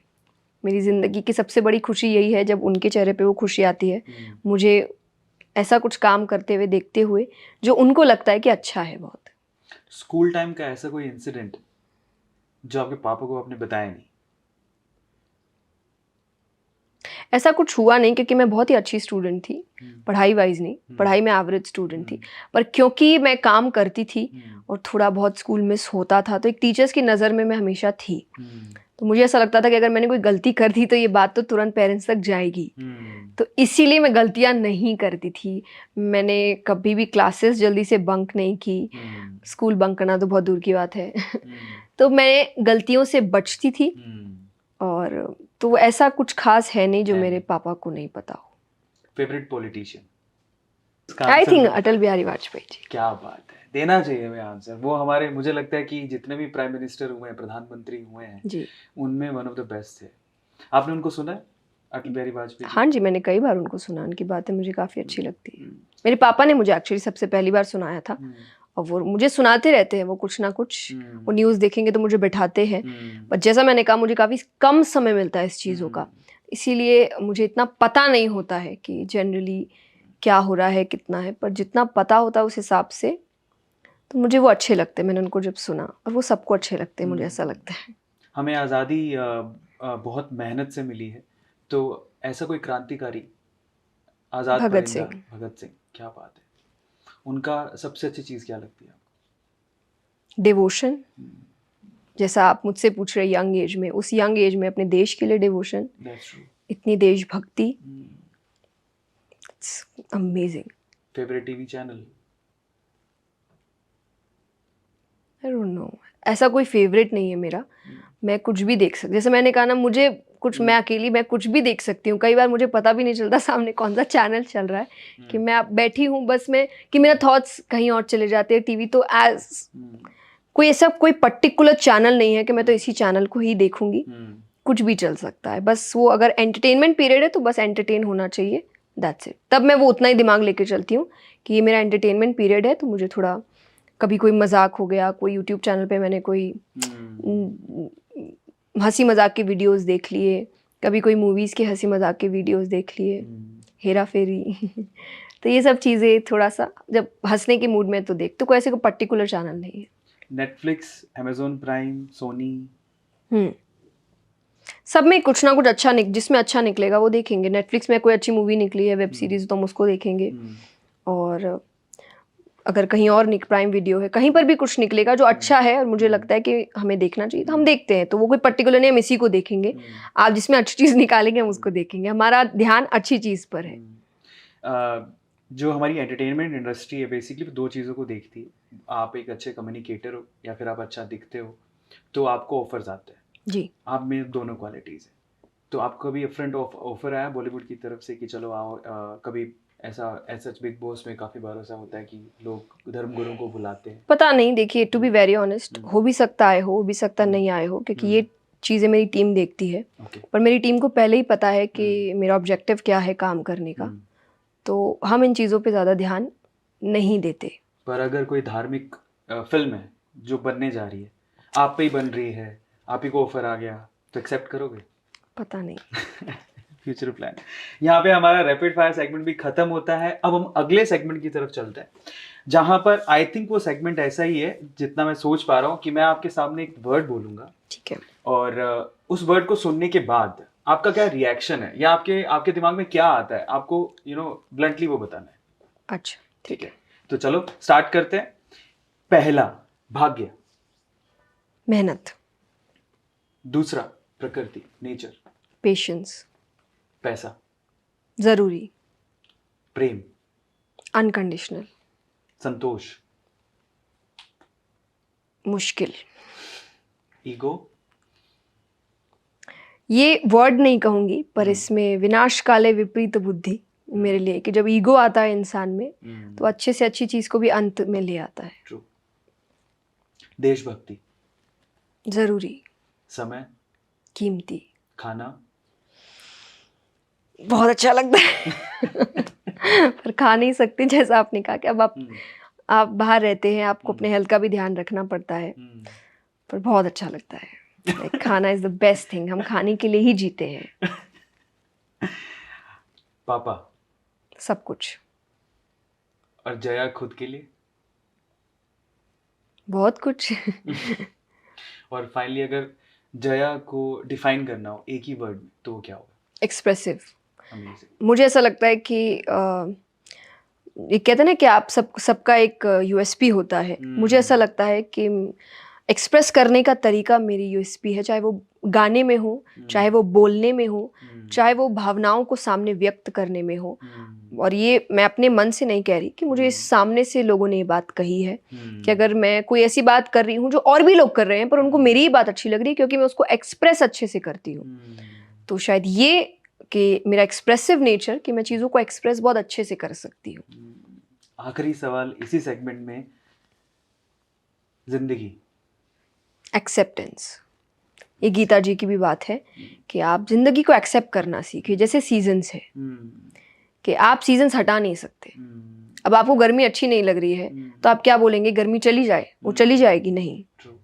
आप फैन चला देते हैं, आप एसी चला देते हैं। ठंड अच्छी नहीं लग रही तो ठंड थोड़ी चली जाएगी, सर्दी का मौसम तो रहेगा, तो आप कुछ ना कुछ पहन लें। तो जिंदगी यही है, एक्सेप्ट करना कि जिंदगी बहुत कुछ देगी, ऊंच नीच, इधर उधर, दुख सुख सब कुछ मिलेगा, मुझे करना क्या है उस पर वो देखना है। तो जिस दिन ये एक्सेप्टेंस हो गया जिंदगी को लेकर कि मुझे जिंदगी को एज इट इज एक्सेप्ट करना है, चेंजेस मेरी तरफ आएगी। आप जैसे अब मान लीजिए, जैसे मैं नेचर के लिए मैंने शब्द का पेशेंस, नेचर क्या है, पेशेंस। अब फॉर एग्जाम्पल किसी को रात अच्छी नहीं लगती तो क्या वो बोल सकता है सूरज को जल्दी उग जाओ? वो तो अपने ही समय पर आएगा। बीज लगाइए, आप बोल सकते कल पेड़ बन जाओ, वो तो अपने ही समय पर होगा।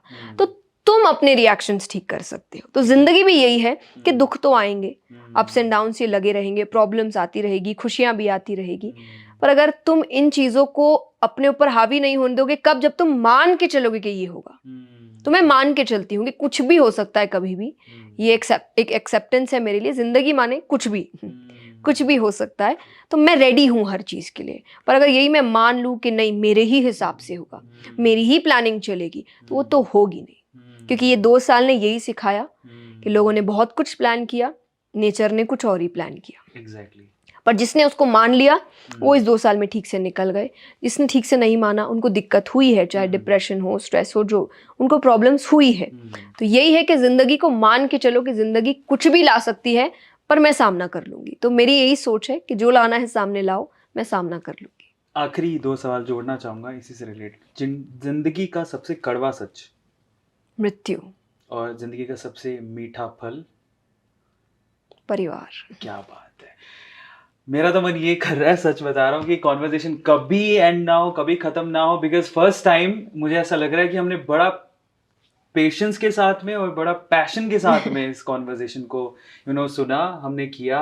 सबसे पहले तो थैंक यू सो मच, आप यहाँ पर आए और हमें समय दिया, और समय के साथ साथ आपकी ज्ञानवान बातें सुनने को मिली। और एज अ पर्सन मैं आपको ज़्यादा जान पा रहा हूँ, और मुझे लगता है कि अब मैं भी आपका एक फॉलोवर बन गया हूँ। मैं सुनना चाहूँगा और ज़्यादा सुनना चाहूँगा। बट जाने से पहले मेरा एक आखिरी सवाल है, और इनफैक्ट वो सभी व्यूअर्स के पॉइंट ऑफ व्यू से भी है, जो यूथ आपको देखता है। बिकॉज हमें पता है कि इंडिया 2020, और उसके बाद मुझे लगता है कि हम लोग 2020 के बाद से इंडिया रिवाइंड हुआ है, और हम लोग विश्व गुरु की तरफ बढ़ रहे हैं। लोग हमारी तरफ बड़ी अच्छी नज़रों से देख रहे हैं, यूथ बहुत एम्पावर हुआ है। सो 3 ऐसी सलाह, एडवाइस जो आप आज के यूथ को देना चाहते हो, बिकॉज यही फ्यूचर है, आप क्या देना चाहोगे? पहली, स्पिरिचुअलिटी।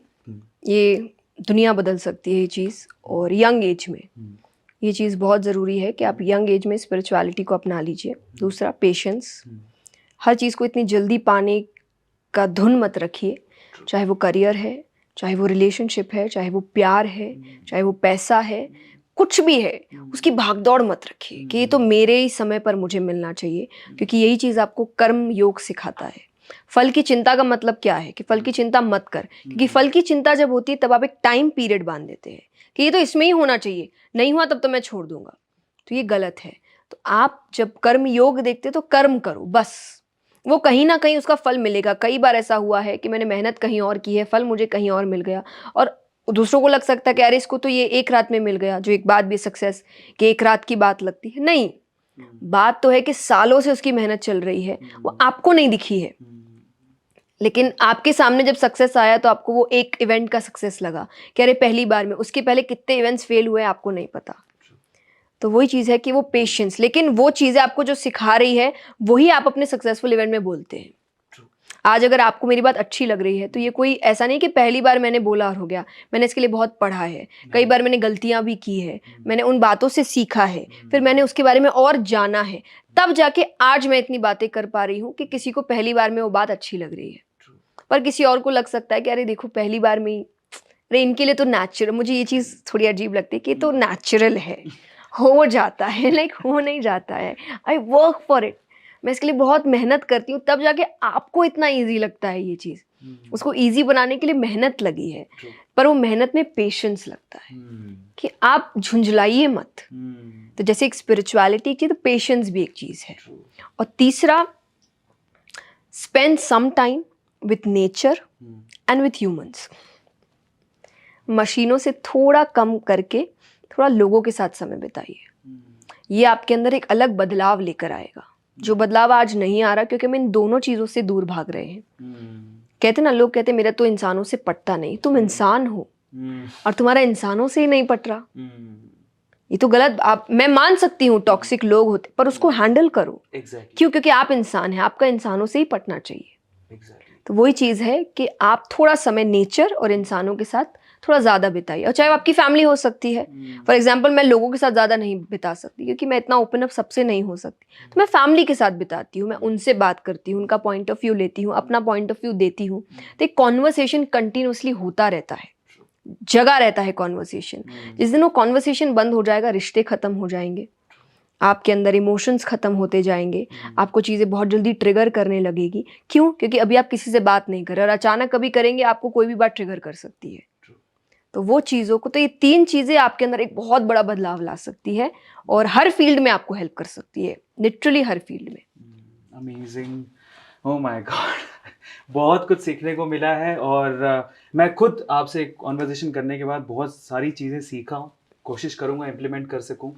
और बस यही फ़ायदा होता है जब आप एक छत के नीचे किसी ज्ञानी के साथ बैठ जाए तो बहुत सारी चीज़ें सीखने और समझने को मिलती है और बहुत सारे सार समझ में आते हैं। और आपके साथ तो मैंने बहुत सारी चीज़ें समझी हैं और सीखी हैं, इम्प्लीमेंट करने की कोशिश करूँगा।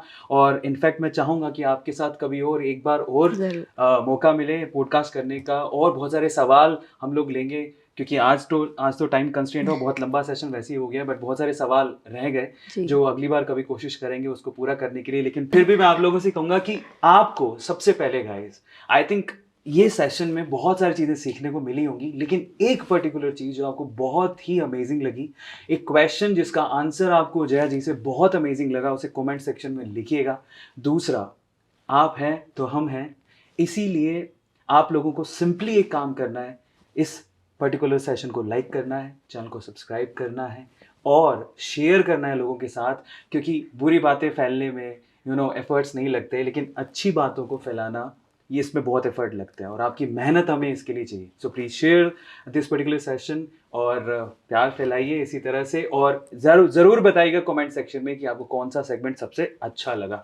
और उसके अलावा अगले सेशन में अगर आप चाहते हैं कि जया जी हमारे साथ ज्वाइन करें, तो आपके कौन से ऐसे सवाल हैं जिसके जवाब आप इनसे चाहते हैं, कमेंट सेक्शन में बताइएगा। इसी तरह के सेशंस के लिए जुड़े रहिए। Till then, thank you so much.